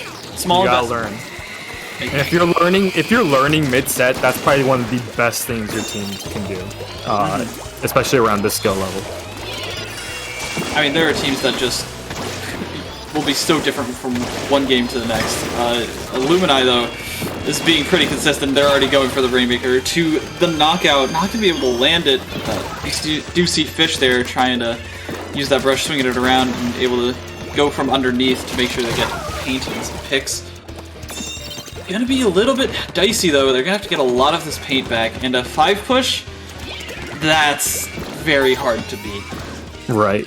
Yeah, their defense is looking a lot better, but again, the 5 push is gonna be tough to beat. Finally seeing some aggression on the side of the Otters, but the Rainmaker is being left alone. I'm not sure if Illumineye is aware, but yeah, they all kind of pile onto that Rainmaker. No teammates supporting it, so maybe next time we'll have to see. Yeah. Illumineye picking up the Rainmaker once again. They're definitely just... I don't think they're too concerned with KOing right now. They're just going to try to keep that Rainmaker in possession. And maybe bleed out the clock, especially when we reach the half point of this game. Right. I mean, even now you can start thinking, okay, how can we best bleed clock? How can we just keep on the pressure? How can we just land insane inkjet shots, you know, just off the cuff? Why not, right? They're getting a lot of good paint here. Not going to see the shark from Sylveon, though. Going to be able to put up a good bit of pressure. And luckily, we could see a wipe here. Hey, you know what? That's an improvement. They're going to be able to get a lot of paint off of this. They're going to be heading towards this side. And if they can get pressure in both mid and on this left pipe, it could spell a little bit of trouble for Illumineye. Lappy here is going to go in, though. Not seeing any danger. Gonna try and find this brush, not gonna be able to find it, and all of a sudden the tides seem to be turning at least a bit for the Otters. Yeah, what I'm seeing here is all the individual players are really pulling their weight, but as a team, they're kind of lacking compared to Illumineye. I'm not saying their coordination's bad, it's just Illumineye's coordination is so good compared. But we're seeing little glimpses of great aggression, especially with that last push there on the side of the Otters. So if they can keep up that momentum, I think we could see maybe a KO soon. Maybe. Look at it again. Hey, we've got 3 down. There we go. This rush pick is doing wonders, I must say. The maneuverability and as well as the large area it can have, especially on the grouped up Illumineye, can be a huge boon. 2 players going down for the Otters though, and it's just gonna be the Rainmaker left alive. No Ray because that Jet Squelcher was carrying the Rainmaker, and that's a wipe. A minute left, and Illumineye is probably going to bleed this clock very quickly. Yeah, once you're in the lead on Rainmaker, it's way easier just to sit in mid and let the enemy come for you. And there's really nothing else they can do. Brady's getting built except here. for Ray. Yeah. Wow, I can't believe how long Radish survived there. 40 seconds though, it's coming down to the wire, and though it's a 1 versus 1 at this point, trading out, you don't want to be trading if you're on the side of the Otters. You need to be getting clean picks, you can't be going down, you can't be wasting your life. That's so much time lost. It's the Otters' last chance. Not a lot of specials online. And not looking great, especially with that K-shot down. And everyone on Illumineye is just kind of piling onto that Rainmaker once again, yeah. They tried to snuff out Lappy with that Tenda missile there, but it didn't end up doing the damage that they needed, and they couldn't finish off the pick, and Lappy just came in with a good combination of spacing and bombing, and that's Illumineye taking this set. This is play all 3, we'll play another game, but Illumineye looking strong as ever, and it's good to see that in their last tournament. You definitely want to go out with a bang. They're really not pulling their punches here. But I think, compared to that first game, Otters looking a lot better. Yeah. They're really strong individually. I think their teamwork is looking fairly good, especially around, lowering skill level. It's just compared to Illumineye, it's a little lacking. And it's really hard to really build up that team coordination you need. So, no, I do like to see it. I would like to see them improve in the future. I think the Otters could be a really strong team, maybe next month, if we do see them. Next month, for sure. That's the thing, right? The reason that Illumineye is so strong is because they've been coming back and pushing themselves, right? And obviously, you don't want to overwhelm yourselves, but if you can consistently put out these showings, then it makes a difference. Mm-hmm. Yeah, what we make low ink for is it's less a tournament to win. It's more of a tournament to practice in. Yeah. So even if you're getting beat up on stream, there's nothing really to be embarrassed about. You're here to make connections with other teams, find scrim partners, find teammates that are, or not teammates, find opponents that are around your skill level, so you can all get better. So that's really what low ink is all about, especially on day 1 where we try to showcase some newer teams on stream. Illumineye, with this win, does go to 3-1, so they are on pace to make Alpha Bracket if they can win out, and that would be awesome. But I believe that this would send the Otters into a 1-3 position, and if they can win out, they could possibly make Gamma? We'll see if there is a Gamma. Oh, right. Team counts a little lower this month, but we'll see. Stay tuned for that. Fingers crossed. Let's see what the Otters can do. Pulling out the Clash Blaster! Yes. I love the weird consistency from the 3 members of the Otters with the Jet Squelcher, the Try, and the Splatter Shot, and then just having that one flex player to just round out the comps depending on the mode, right? That's... Right. I love to see that. I love flexible comps. I love teams that just play anything they want, That's what we love, Link. Yeah. Illumineye, not... Well, I take that back. Yeah, getting 3 down immediately. It's Clan Blitz. Clan Blitz isn't as fast-paced as Tower Control or Rainmaker like we saw in the first 2 games. Clan Blitz is all about just keeping that map control, slow and steady, getting all the clams, and finally making one big push once your team really determined, hey, it's time to push, let's get moving. They determined it was time, but I believe the Otters said it was time as well for them to get back into the game, so shutting down that push and really picking off the players who had all of the clams, and that's going to drastically drop their clam counts, right? Because it ends up going to 4, you can only drop 4 clams. So they neutralized that push because Illumineye couldn't pass the clams quite as effectively and efficiently as they needed to. going to be getting back to a neutral state here. They're going to actually make a power clam this time, but they need to get some specials online. It looks like they're going to be able to get them. This push is rolling. Right, but from last game, we could see the Otters pretty solid at defense, as I say as 3 go down. But I feel like Clan Blitz is going to be a little more comfortable for them. But Illumineye going down to 57 points, 54. Ugh. I think the Otters are going to have to change this real soon. Going to be able to at least get control of car. Nobody from Illumineye went up there early on, and so they were able to play off of that platform and stop this push for the time being. That could have been a lot worse. That could have been a lot worse. For sure. But I don't know. What do you think the Otters need to do to actually make this push successful? I think first and foremost, you just need to paint the map. Right now, Illumineye has most of the map control, and that's just going to make movement impossible. And look, I mean, having bridge controlled by that Nautilus on the side of Illumineye is going to be so problematic. Look, that is such an impressive position to be in. Yeah. And if you can get map control, get bridge taken care of, then I think being offensive on this map isn't too bad. But yeah, we're seeing most members of Illumineye go down. It's time to start painting and start collecting clams and getting scoring ready. Looks like we got well placed bomb. Gonna stop that potential push catalyst there. Gonna try and pick up the clams on the death, gonna try and take that same position, but you can't go up there. There's too much paint, there's not enough pressure on the other side of the map, and that's going to be Illumineye taking back the reins at least for a little bit as Lappy goes in and is able to find the Jet Splasher once again. Gonna be trading out. It's not looking great. There's a lot more paint on the map, at least for this Clash Blaster to work around, but Jay knows how to work around the Clash Blaster, and this Nautilus has been tearing up the members of the Otters. Look at the clams. Look at the specials online already going up. The Inkjet's going to be huge. They can take down the person behind them as the clam goes in, and Illumineye is going to be putting on so many good points. Oh, look at all the clams they already have. Still, they have enough to probably end if they can keep this push alive. Then nobody went up to Car once again, but I don't think that they needed to. Lappy's here just putting on the pressure and now is going to flank while the one member is going to distract them. Can Lappy end up getting a lot here? It could be a little bit too much for them to deal with. Here comes Lappy. There's no clams though. Gonna be one more shot for the Otters, but it's going to be so tough. Look at how much paint there is on the map.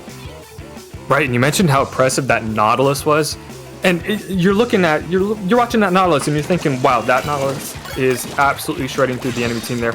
But what you gotta know is like it's all about the paint on the map. If the Nautilus has paint on the map, it has the movement. Because what Naught's strong point is the movement. It can charge up, and then it can store the charge in the ink and swim around. If you can just keep paint, if you can keep your paint on the map, I think you'll shut down the enemy Nautilus pretty easily. This comp isn't built for painting on the side of the Otters. It's built for killing if they can't seem to find the kills. This ball is going to be the last thing that they have. They're going to get scored on anyways. Here comes Sonar all the way up in the car, all the way underneath the basket, clearing them out of the way so that the teammates can get the points in. Illumineye does end up going a good bit down, and Fish is going to try and get this position once again. Here comes Jay, though, and is going to just immediately snuff them out. They can't do anything about it. Fish ends up going in a little bit too far. That's 2 down to the side of the Otters. They need to get this clam in now. They need to start moving. Here comes the missiles.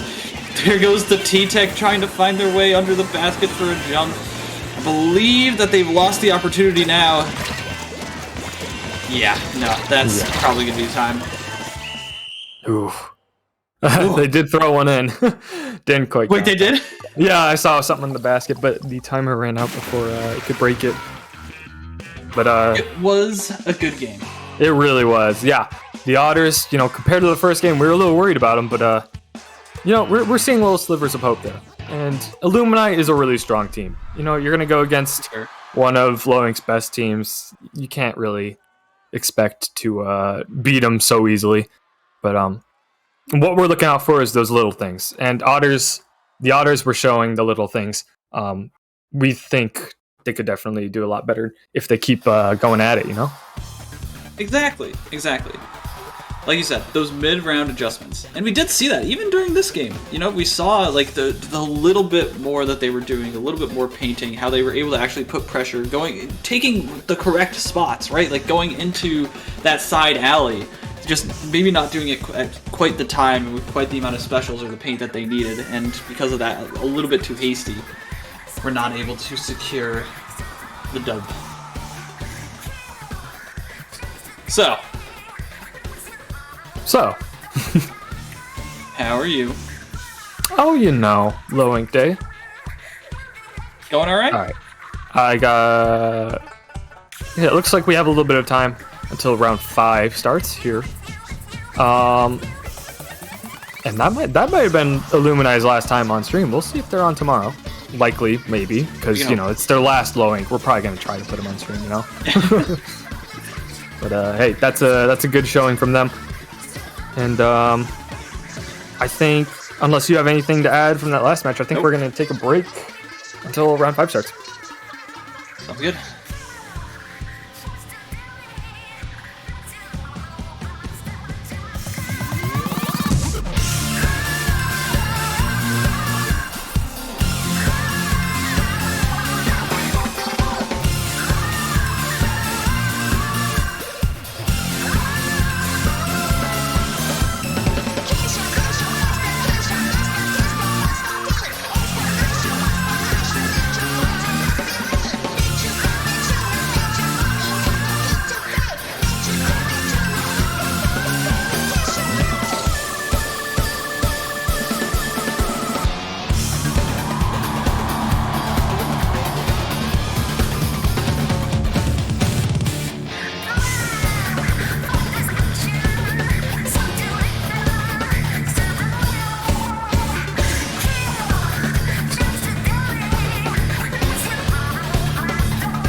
Already back in the play. It's a 4v3 situation as the NSIP on the side of Squirrels are down. The Rainmaker picked up and looking for a left side push. All they have to get to is the block. But Martin with his amazing, but Inkling once again saving our commentary. Give me something interesting to look at.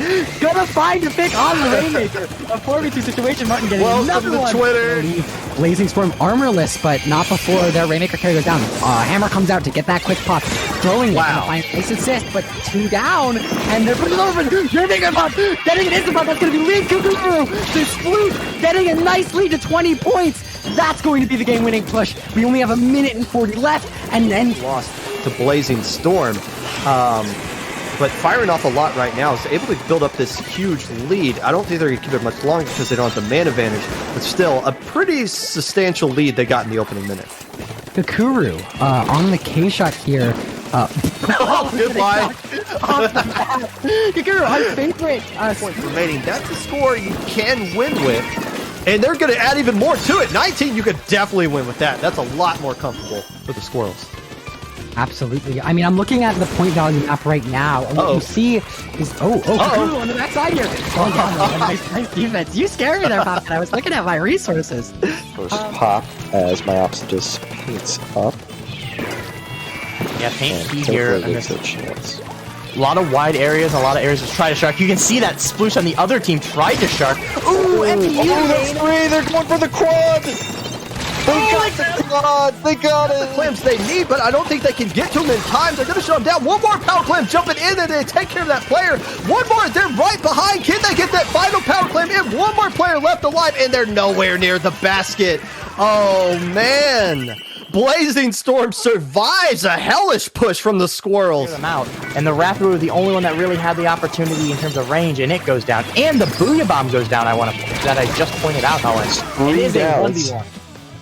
It is a 1v1 for the moment, but 2 jump in for Glitter Gel Pens, giving them a much better numbers. But the suction bomb on the tower.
52 is with them, and that wall is going to stop any sort of kicks that's happening. The missiles do find one, but I don't think there's nearly enough time to get to the zone as well. Toad might have something to say about it, though. Getting a great pick on the zone, and that Junior is the one and only weapon that really has the painting output. That's a fantastic set, so they're going to have to waste time on that, unfortunately. Both sets of missiles were used, I want to point that out, and they're just now getting forward. So those missiles landed and already did their damage before the opponents really have to push up, which they still use the bubbles and got fantastic points out of that, Hoenn. That was a big push there. That was a nice snipe. I was chatting with a very strong ballpoint Devo player who said, yeah, it doesn't have a special, it just has an ink refill. I just want to keep using its main weapon, and you can see why. And still pushing in here, Agent Octo's going to get a chance for a flank, get 3, has about another 4, this might be game already. They're going to have at least one special. Get rid of penalty points, and Crack United will force a game 3. The ballpoint goes down yet again. That ballpoint is going in. Now it's all out rush for the left side of the zone, and now we're seeing bodies flying all over the place. 2 more players going down, make that 3 for the side of Crack United, and who's the last player standing? It's the Squeezer! And, well, they sacrificed 1 armor to do it, so a monkey paw curls. But, okay, I like the remix. This is a remix playground, and I'm sure they're aware there's a person just standing there waiting patiently for the armor, still not going with it. They have to know you're there. They're staring right at you.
Oh my God, it's Mario.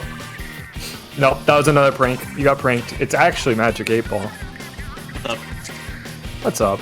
Hey, we're back for round 5. We got some faces. We got some fresh faces. We got NSIP, which we got the lore. If we ask them, it stands for Name Still in Progress. And Inkling. Now these are two teams that I've not seen before. I've seen the name tag. I've seen the clan tag, team tag, whatever you want to call it, for Inkling. Like just in my travels, in my journeys. Journey. Right. I feel like I've seen them before too. I don't recall anything they've done that is notable. Maybe they played last month, but I wasn't around last month. So, hey, fresh to me. So just pretend like they're new. But that also means that we have no idea what we're going to be seeing in team preview.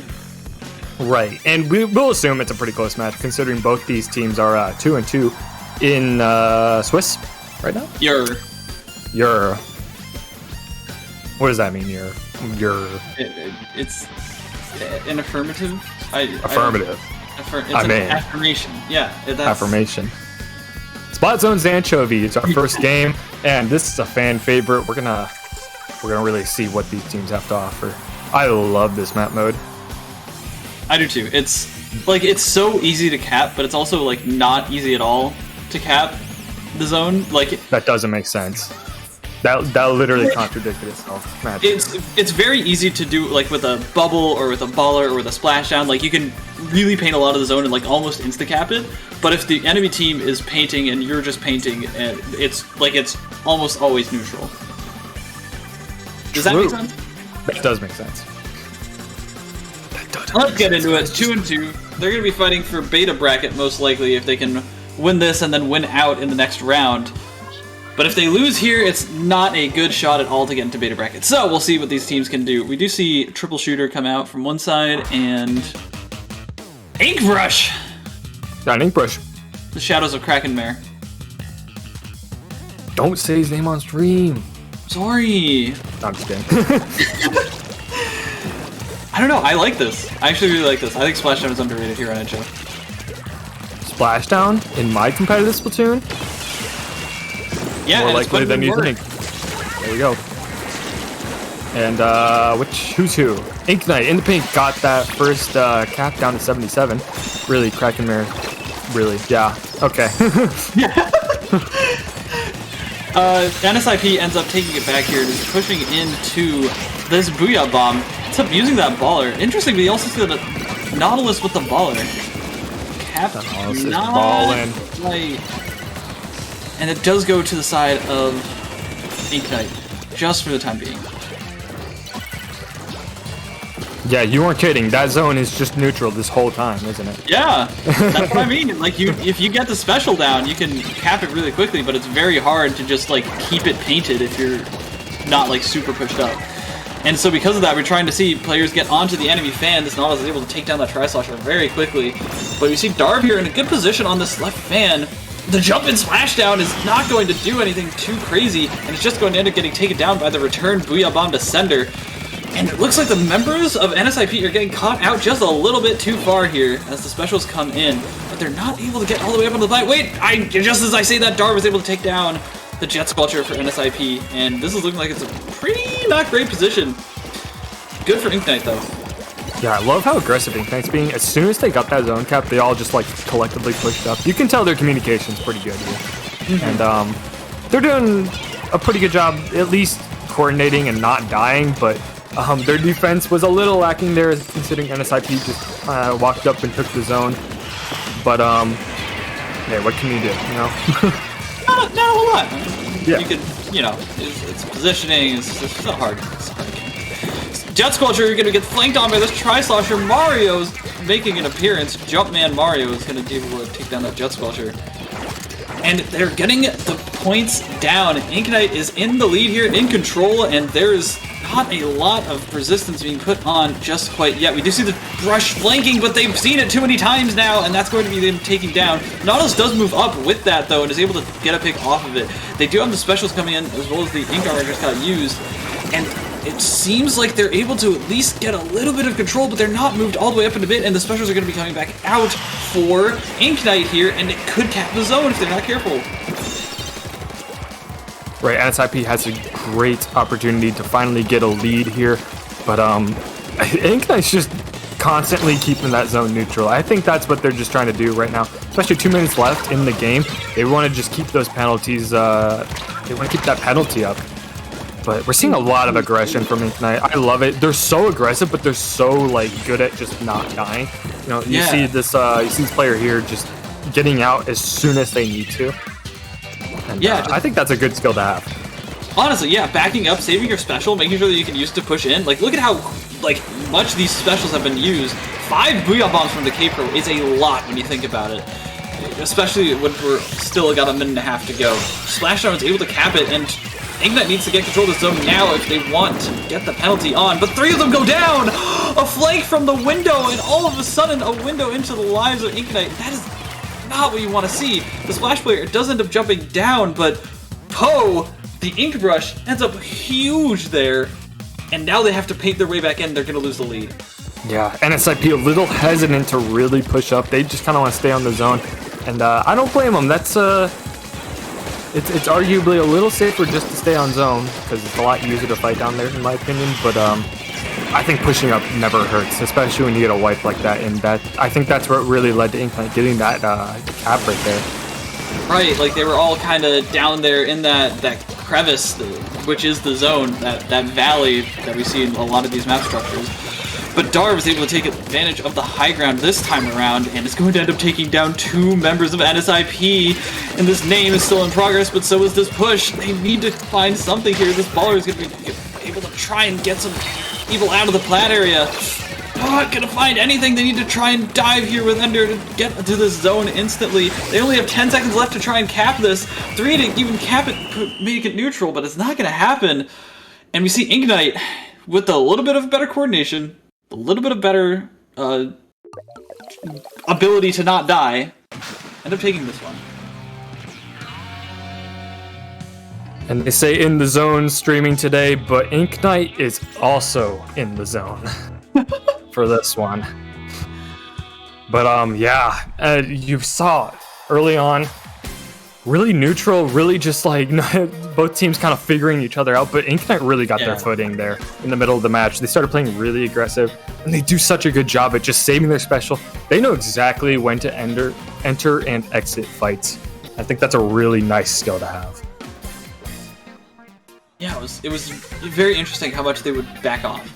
You know what I mean? Like just say, all right, no more cookies in the jar.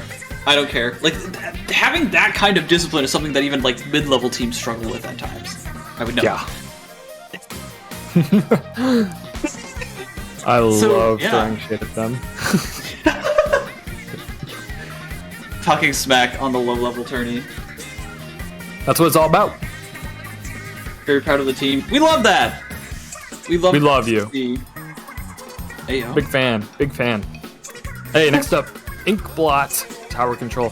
Hey, Anchovy Splat Zones, I would say, is like the final destination of Splatoon. Pretty neutral map, but I think Tower Control could really throw a wrench in both these teams' playstyles. You know what I mean? Oh, I definitely know what you mean. It's gonna be interesting to see if they adjust, if they use any Inkjet specials. You know, we saw the Nautilus there. If they're gonna try and switch over to the Inkjet Nautilus, and a couple of, you know, like the spacing is going to be so different. Playing around those stacks and having those like throughways underneath those high grounds is going to be a very different playstyle from what we saw in HOV. So I don't know who I would give the edge to, honestly, but if Poe sticks with that brush, I'm just not convinced, but I would love to be convinced. Mm-hmm. Yeah, Inkling definitely had the advantage. I would say, it was the little fights that really won him that game. But when you have tower control, when the objective is moving into your base and you have the whole team like following you, it could really change how that plays. Almost no changes. We do see a Darv switch from the Splash to the NSIP, and we do see the Inkjet Nautilus coming out on the side of NSIP from NOF. I don't know how else to say that. Good start here from the side of Inknight, though. Yeah, they got a lot of paint on the ground very quickly, and if that keeps up, that could be very bad news for NSIP. Oh, but that also means that they could overextend, and it looks like two of the players on Inknight do. This raid does come out, but it's not going to find too much. I do see one going down, maybe another. But, yeah, they get the Ray, actually, so... Wait, they do? Wow! Yeah, Ray goes down. I'm not even sure who picked them. And because of that, we can just reset to neutral, and all of a sudden, the paint control is going to be what ends up giving Inknight a little bit of an advantage here, and is able to start pushing. Got shut down, though. Yeah, they got the paint on the ground, but they're still having trouble pushing.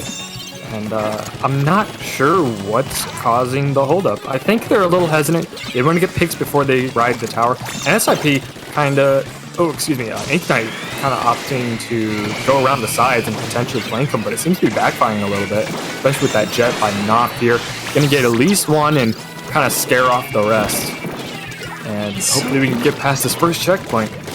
They were all just backed all the way up onto this platform, and because of that, they didn't have control of this right stack, and now this Jet Squelcher is just beaming people from it, as well as the Nautilus on the tower. And although we see Mario trying to go for the flank here and the Booyah Bomb coming out, they don't have too much to support it. Mario does end up picking a kill that's actually kind of huge, that could change the game very quickly, and this Jet Squelcher and this Tri-Slasher are being backed into a corner, but it looks like Inknight's friends have not come to help. Finally, Dar was able to clean up.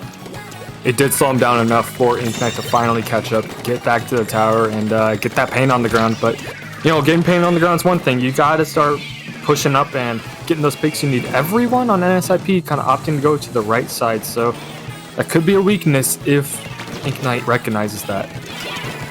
Oh, and they do collapse on it. Look at the turnaround from Mario. That was such a clean play, and you were right. They recognized it immediately that they saw people creeping up over there and were able to just play around it because they didn't have control of that area in front of that big wall where the tower is now. And now Mario's able to try and move up with this Booyah Bomb. They tried to use that space to their advantage, and this Ray is just not finding anything. They're gonna get shut down right at the door here. They do break the checkpoint, which is big, but they need a little bit more. Both these teams need a little more. I mean, we're over halfway through the timer. No one's passed the second checkpoint. It's really still anyone's game here. All it takes is one wipe, just like that, to get past that second checkpoint, get into their spawn, and just wreak havoc. Oh, look at the tours. I love this camera angle. NSIP, they need to get in there. They need to go.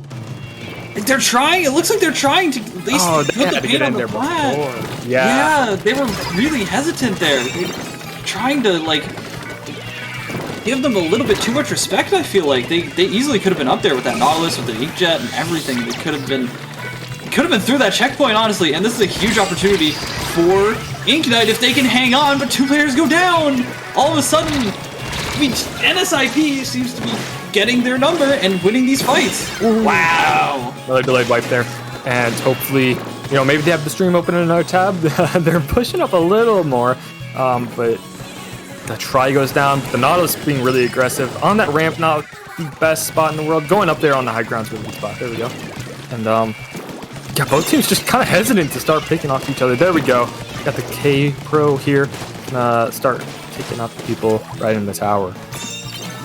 I love how Mario and Sayla are working together because they made that play over on left stack earlier. They made the play over on Bats right then, and they didn't even need specials or anything. They were able to just use good positioning, good bait and switch kind of play style, and now look at Mario's position! Look at how far back NSIP is, and though Ender is able to try and flank this Jet Squelcher, it's not going to be too much if they can't get on the tower, but they barely are able to get on the tower!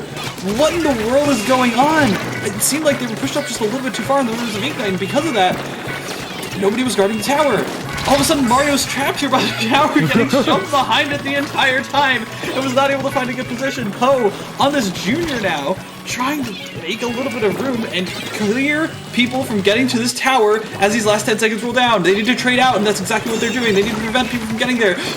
Barely hanging on, and this tower is going to ride their way to victory. You actually can't do anything even though they have the Ray. NSIP hangs on. That was an incredible game for NSIP because last game we saw those little glimpses of what their playstyle would look like on another mode. And like I've said, zones is not the same as tower control. They're definitely a lot better at tower control. Yeah, honestly, like, and you could see it too, right? Like they're focused on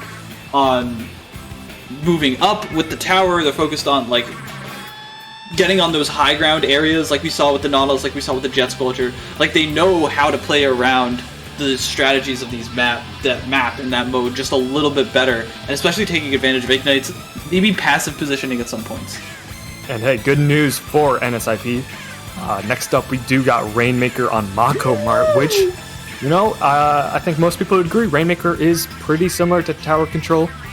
So, hey, if NSIP's mode is tower control, they're looking pretty good right here.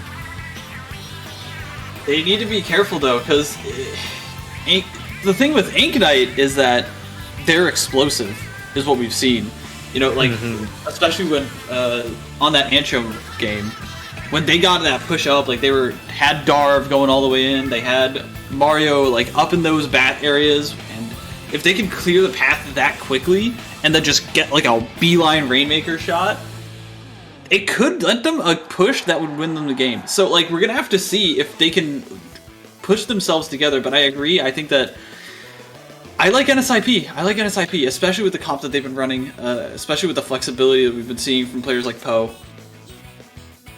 Oh, I'm loving both these teams.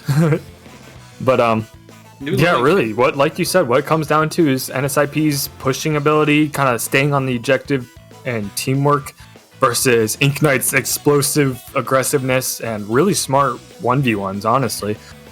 Both really coming into play on Rainmaker, especially on Rainmaker Mako. This is a pretty unusual map for this mode, and I think this map really lends itself to some pretty interesting fights with its layout. We're gonna have to see who gets the pop early on. This could be huge. And again, both of these teams are fighting for a potential beta bracket spot if they can win this and then win the next round. This is very important for both of these teams. The Clash Blaster coming out from Noff, deciding to switch off of that Nautilus, off of the Inkjet, and instead opting for the Ray. And on the other side, we see Darv going back to that Splash. Oh, Matic for the quick pops. Let's see what both of these teams can do. Yeah, right off the bat, Inknight really showing their aggression. That is definitely their specialty here, but it seems to be backfiring. That Splash goes down, and NSIP is going to kind of pivot off that and start being a little more aggressive. I think they're starting to be a lot smarter. They're starting to get a feel for Inknight, and they know when to fight and when to hold off. And they know when the flank is coming, even though Darv is there. That was really, really close. That Clash Blaster could have really put a number on them and helped that Rainmaker get all the way forward. Darv here is going to be able to at least take out two, help out taking out this Clash Blaster.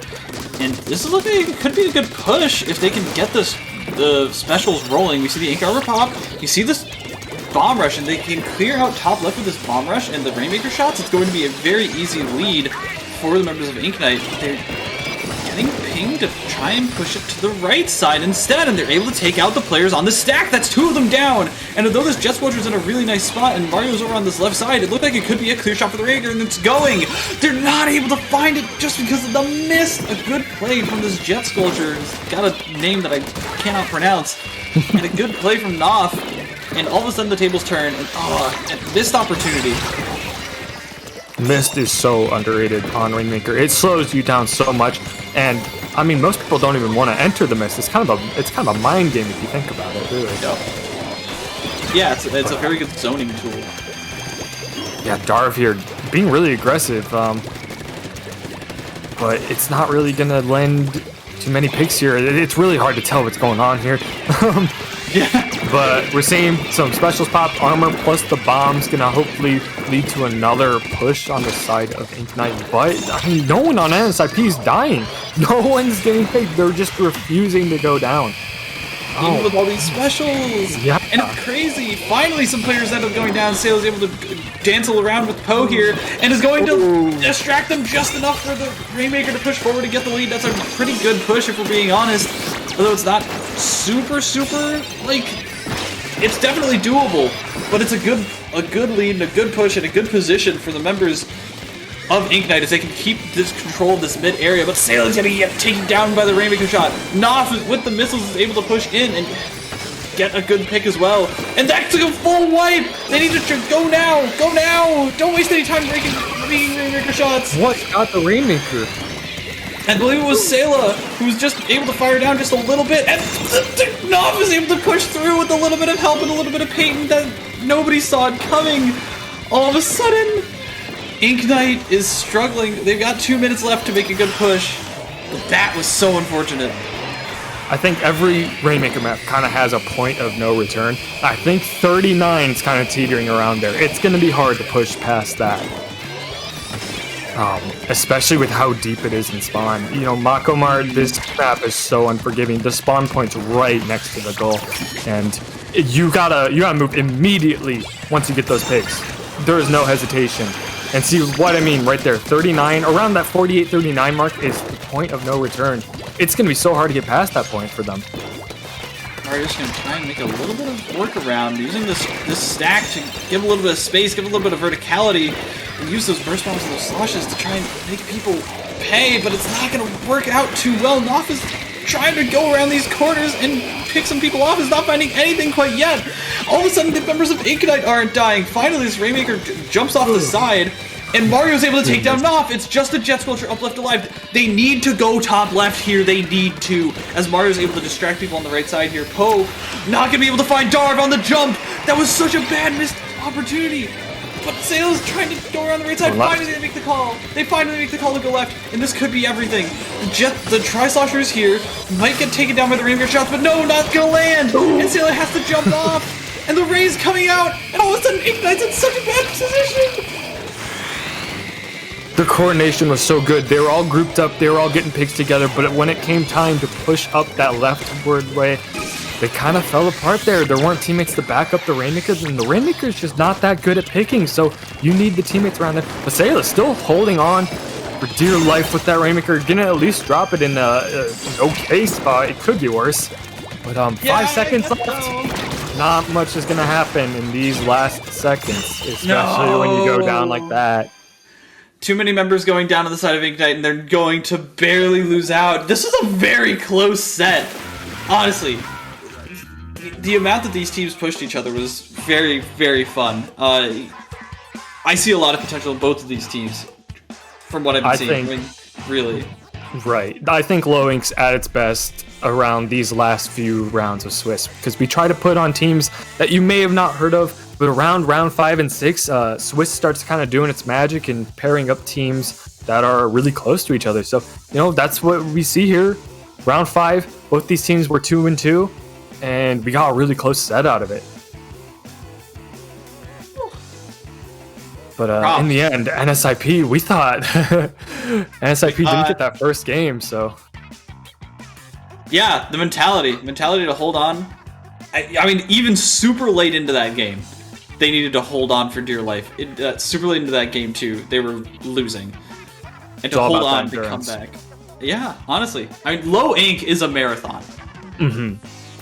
You can't play your best for the entire 2 days of Low Ink. You gotta really kind of keep yourself cool and collected, but you gotta be able to push yourself when the time comes, especially with those tied set situations.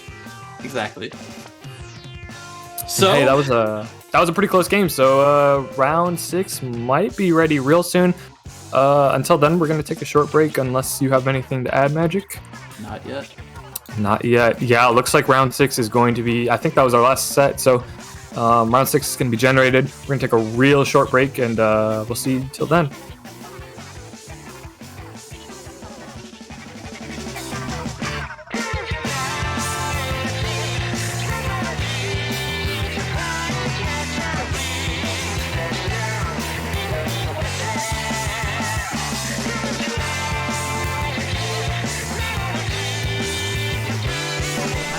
and the Wrathru the only one that really had the opportunity in terms of range, and it goes down. And the Booyah Bomb goes down, that I just pointed out, Helen. It is a 1v1. It is a 1v1 for the moment, but 2 jump in for Glitter Gel Pens, giving them a much better numbers. But the suction bomb on the tower. Much when you're the one trying to break out of a lockout.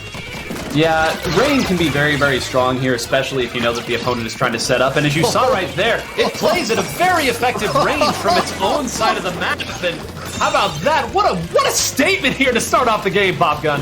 Get it again! Yes! Clip it! Crack it. The fat cat hasn't sung yet, so it's not quite over yet.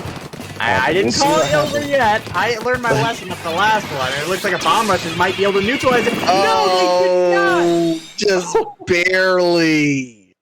This time it was over. You should have said something, Kraken. We'd have more. But hey, now Tommy's already back in the fray. It's a 4v3 situation as the NSIP on the side of Squirrels are down. The Rainmaker picked up and looking for a left side push. All they have to get to is the block. But Martin, with his amazing, like Inkling once again, saving our commentary. Give me something interesting to look at.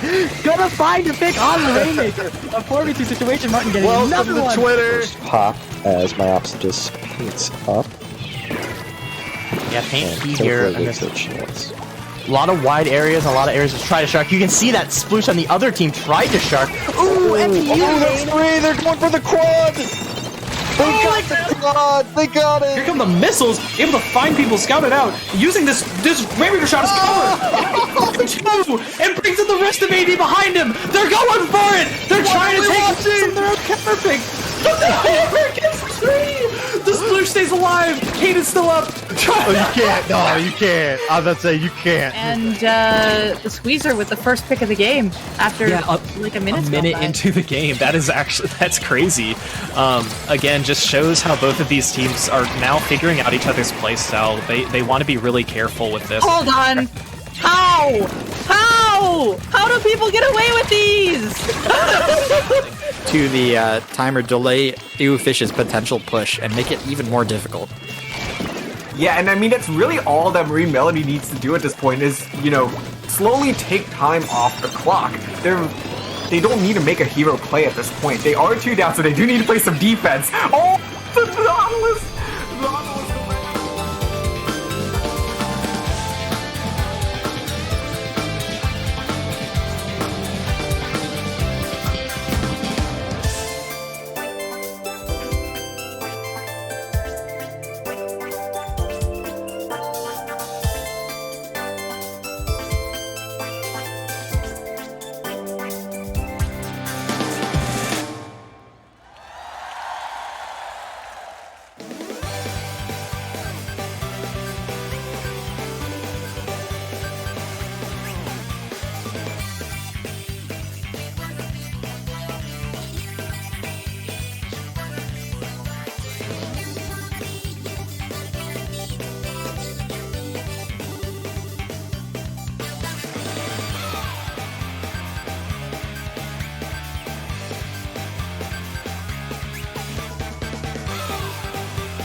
And welcome back to Low Ink.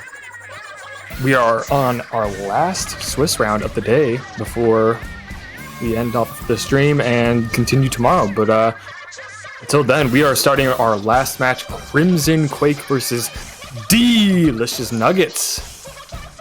I forgot the team name for a second. I did not know where you were going with that. Delicious Nuggets. That's how you spell it. You gotta say it like that. Yeah, I know. Crimson Quake, though, they've been crazy recently, right? Like they've been a little crazy. Doing well. They've been doing a little crazy moves, doing a little trolling, maybe, perhaps. Mayhaps. Oh, we gotta wrap this up, dude. They're almost already. Oh, they're on it. They were like. Oh, they're hyped. Hey. Send us to the game, Inky. Send us to the game. Inky, put the game on. Put the game on. Put the game on, Inky. Put the game on. Come on. Hey, we're ready for gaming. Delicious Nuggets versus I hope Crimson everyone Quake. here is ready for gaming. Everyone's ready for gaming. We're not even going to talk about the map, which is Clan Blitz in Art Academy, by the way. I think this is a pretty good map, and backliners are good. There we go. Commentaries out of the way. Unfortunately, we're not going to be seeing any backlines. Haha, joke's on you, JPEG. I'm going to cry. I know. Probably a little. I am too. That's okay. We see K-Gal, we see K-Shot on both sides, actually, and Armor.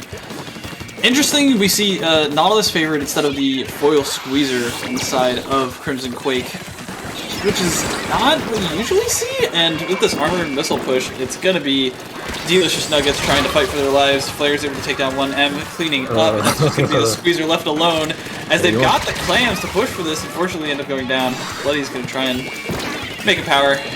Help his friend in. Not kidding about craziness. What are these guys doing? They're just like. That's what I'm saying, dude! They're like not even like doing the fundamentals. They're just like, alright, we're gonna get the picks and push. Go. There we go. They did it. That's all they did. And now they're falling back. Now they're just like, alright, no, we're good. Give them mid. Nope, we're good. That happened. Cry about it. Special's coming online soon for Delicious Nuggets. We have to see if they can make a statement just like Crimson Quake did, especially with these bubbles. Unfortunately, Cap able to shark out and is able to find two here, neutralizing everything and shutting down that push, the firepower of that push. You could probably try moving back into mid here, and they're going to be able to do so with this right stack, try and get some clams, try and get some presence pressure, whatever you want to call it. And even though there's two power clams on the side of the green team, can't really do too much about it right now. Yeah, there's no way out of their spawn. Crimson Quake's got every little area covered on this map.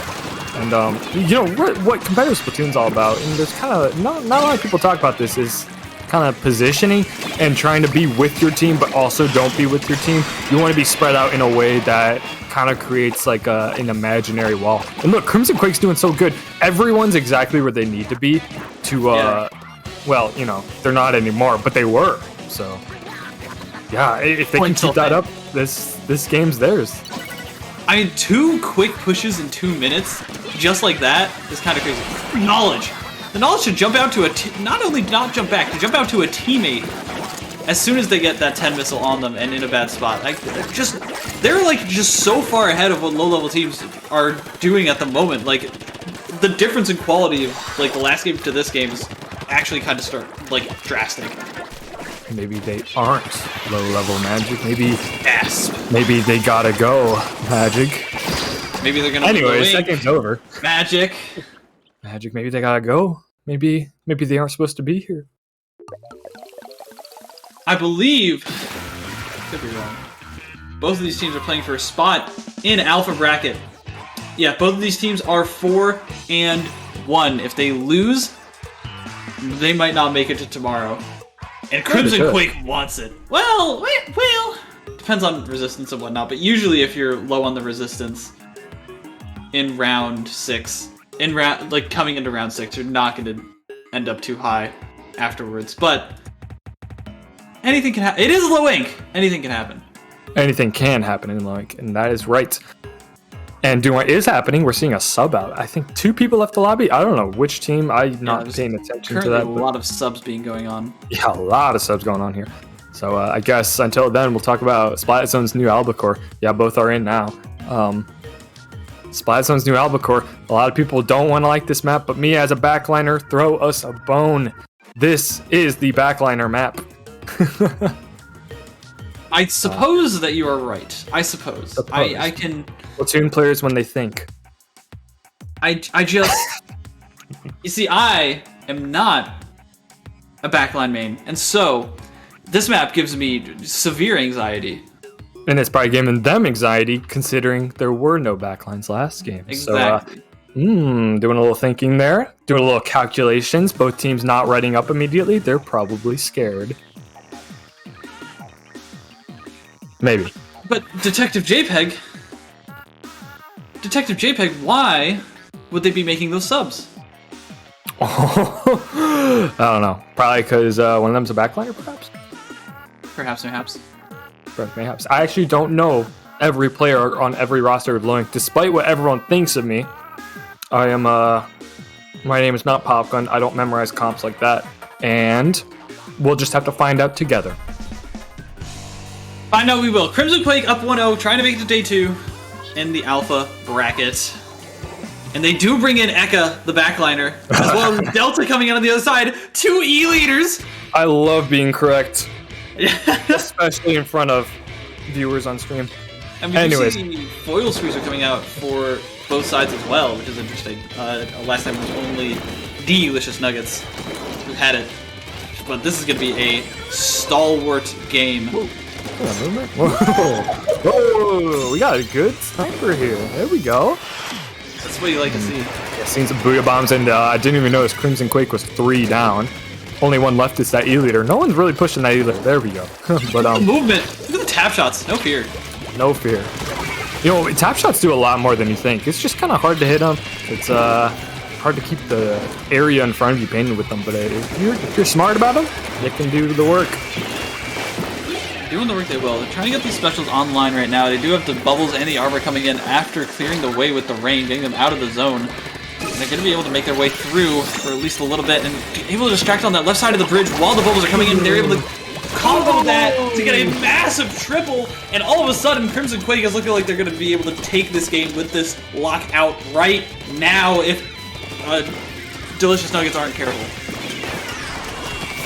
They've got to be careful. It's really hard to kind of push back into this map, especially with one of your teammates being an E-leader. No offense to the E-leaders, it's just really hard to be aggressive with that, especially when everyone just kind of harasses you like that. But, you know, seeing an armor go up, another specialist online, maybe we can... Yeah, I'm going to stop talking so they can just have a...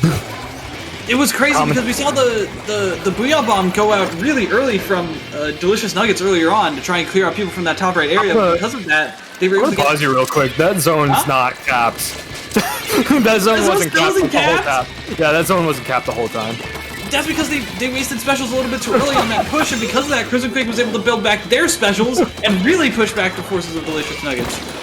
And all of a sudden, we see the combination of the E-leader's pressure and the wall from the Gal just not being enough. They're getting shoved in. Yeah, I mean, aside from that push, I mean, Delicious Nuggets still kind of have his chance, down to 62 points, but they gotta start moving now. They gotta just deal with this spawn issue they've been having for half the game here. The armor, they might be able to at least shove them out, and now they're finally pushing them back. It's gonna be close though. They only have 30 ticks left. It's gonna be about 10-15 seconds, and they need to get this in now. The bubbler ends up going down. What a great flick shot! And all of a sudden, there's no paint. They're finally able to toss out some fizzy bombs, and the Nautilus is up a little bit too close. The paint from that death is gonna be able to give them enough room to cap, barely. But oh, that was so close. Yeah, Delicious Nuggets finally giving themselves a little bit of breathing room, but they gotta start pushing up. They gotta do what what Crimson Quake was doing to them. I mean, that was such an impressive position they were in. I think their comp really suits it. They just aren't really flexing the abilities they have. Although they're doing a pretty good job with the bomb spam at least. That's always a valid option. But this bubbler. The Cap was able to get onto the other side of that bridge, and because of that, they ended up getting squeezed from both sides on this backside of their zone. And though they got a little bit of pointage, they only have 1 minute and 30 left to get this zone back and start counting it down once again. And even after that, they probably can't let it get capped again. They really need to go for a big push and a lockout right now. And if they don't make the moves to start making that happen now, it's not going to happen ever. You can't wait till the last minute, but you know, it's too late to be reflecting on that now. They gotta start moving now. And with that bubbler going down, well, not looking too good, especially with about, well, I was going to say about 16 ticks remaining, but they got a penalty. So that at least bought them some time, even though they're 3 down now. It's at least gonna buy them enough time to potentially make another push. I thought that was their last one. Those jump-ins, though, really took down, like, instead of being at half on some of those special timers, they're going to be down to a quarter, and that's a big difference, especially when you only have so many ticks left. Oh, Nika hits the shot. You can't outrange the scope with the main power-up. They have one Booyah Bomb left up their sleeve and maybe an armor and some Fizzy Bombs to try and keep this paint down, but it's not going to be enough with the 4 members of Crimson Quake painting.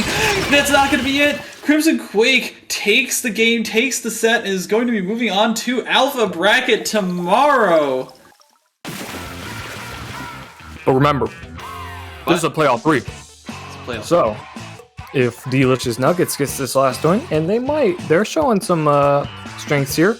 Maybe if they figure out the counterplay to Crimson Quake here, the Delicious Nuggets can at least get that last point and help out their final standing. Yeah, honestly, that's the big deal right now, right? Is they need to make sure they can at least put up some points. Give as much of a case as possible to make Alpha Bracket tomorrow above some of the other 4-2 teams. That is how Swiss works. Once again, seeing a lot of subs going through. A lot of subs going through. Wow, a lot of people being switched out. And I wonder if those backliners are, well, yes, no. I'm really having a hard time remembering. I still see Delta. Delta and Echo were the 2 chargers. Yes, I still see Delta, but I'm not sure who else is being swapped. There's just they're really utilizing their entire roster. You know, generally in Link you see the same 4 people play throughout, but these people they got the lineup ready. Yeah, if they have large rosters and they can make people like go to their comfort picks when they need to, etc., etc. Like it's a big deal. It's a very big deal, and I like that. I like that they can recognize when they're not needed, right? Like that's an important part of being a player is like recognizing like where your strengths lie and where your strengths do not. Yeah, if you want to go on the team management side of things, it's important to know who's good at what. I mean, that's something that's not really talked about that often. I mean, generally in Splatoon teams, you see maybe 4 or 5 people per team, but if you have a little more than that, then you've got to start juggling who plays in what match and how they practice and stuff. It gets a little complicated, but if you can figure it out, you can make it work, then yeah, go for it. See what these teams are able to muster up for tower control on the Reef. Last game of the stream, day 1, and we're gonna see if Crimson Quake gets the 3-0, really kind of driving in the point of where they're landing, or if Delicious Nuggets can kind of boost their standings. But let's get a good last game on here.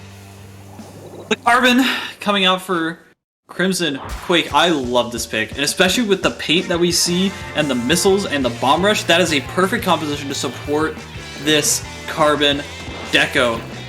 Gonna be using their stealth to try and pick off the charger early. You're not gonna be able to do so. It's gonna end up going down. I love the aggression. I love the plays. That's exactly what you need to see from Carbon. You need to see them getting a little aggressive, getting a little risky, and even though you don't land every shot, well, hopefully your teammates can pick up the slack, but yeah, it's just the Carbon left trying to defend against people. I think Carbon's really good in the hands of a player that can play around their team, and you really need a lot of paint to flex what's good with the Carbon, you know?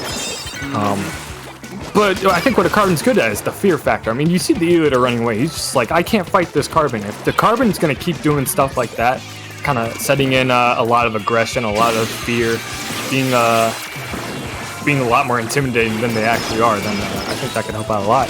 But the team's got to play with that. I mean, if your teammates are aware, like, yes, the Carbon's being really aggressive, then we can also be aggressive with them, then it can help out a lot. And it seems to be paying off right now, past checkpoint 1 here.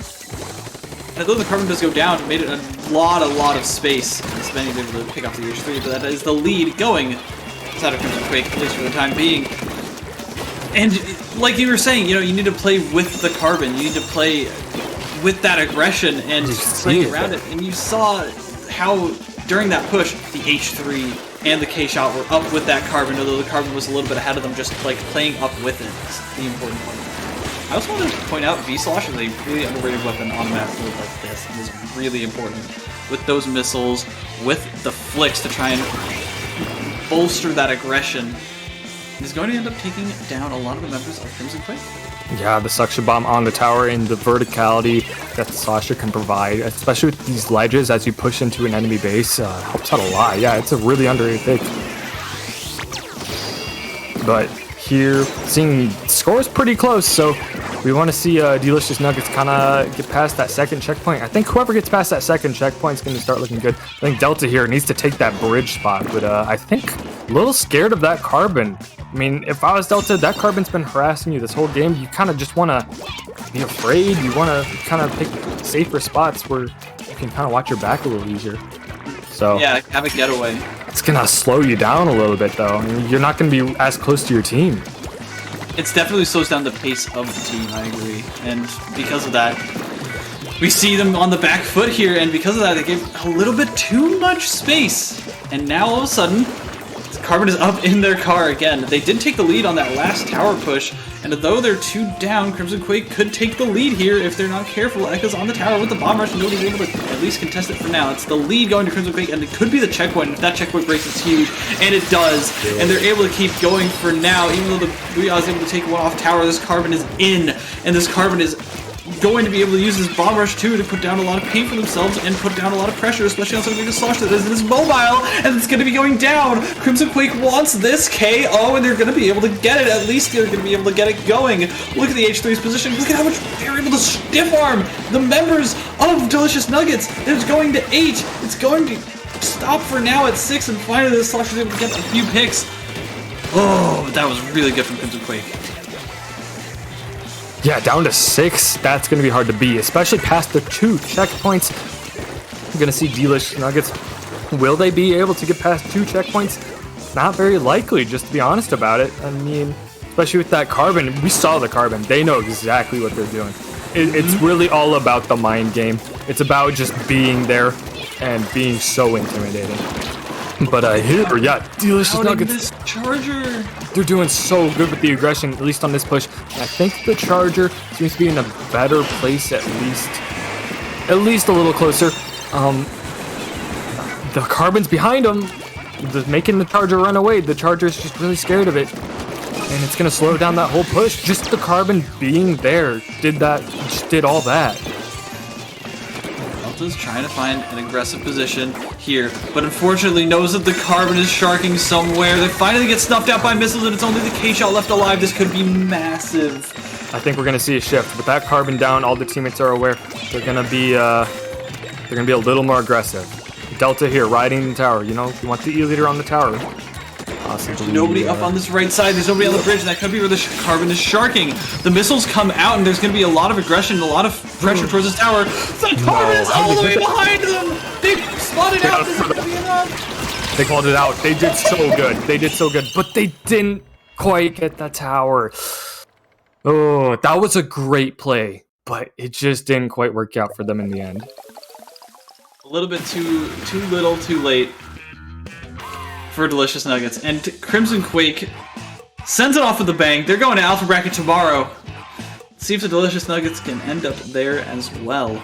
But good stuff to both of these teams. Yeah, despite it being a 3-0, it was still pretty close. Both teams really did a lot of good things here on the stream. And I'm looking forward to possibly seeing them next month if neither of them get banned. That's true. I mean, that is the goal, right? That is the goal. Well, you know, some people don't want to, and I think those people are wrong. So,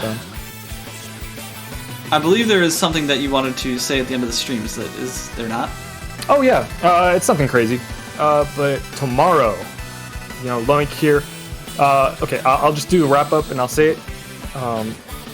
Here we are done with day 1. Day 1's concluded, and we'll be back tomorrow, same place, same time. That would be 1 o'clock Eastern time. And yeah, come check out Alpha Bracket if you're liking what you're seeing. And we'll see who the low ink winner is. And we have a little announcement after Grand Finals tomorrow that may interest people who like watching Splatoon 2 on IPL. And with that, I am... Ooh. No, go ahead. Okay, and with that, I am JPEG, the head tournament organizer for Low Ink, joined by Magic 8-Ball. How did you feel today? How did you feel this Low Ink? What was going on through your mind? I'm loving it. You're loving it. That's good. That's a good answer to say in front of me.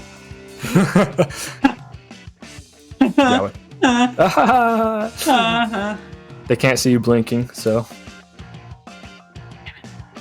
Yeah, but with that, thank you for watching. We'll be back tomorrow.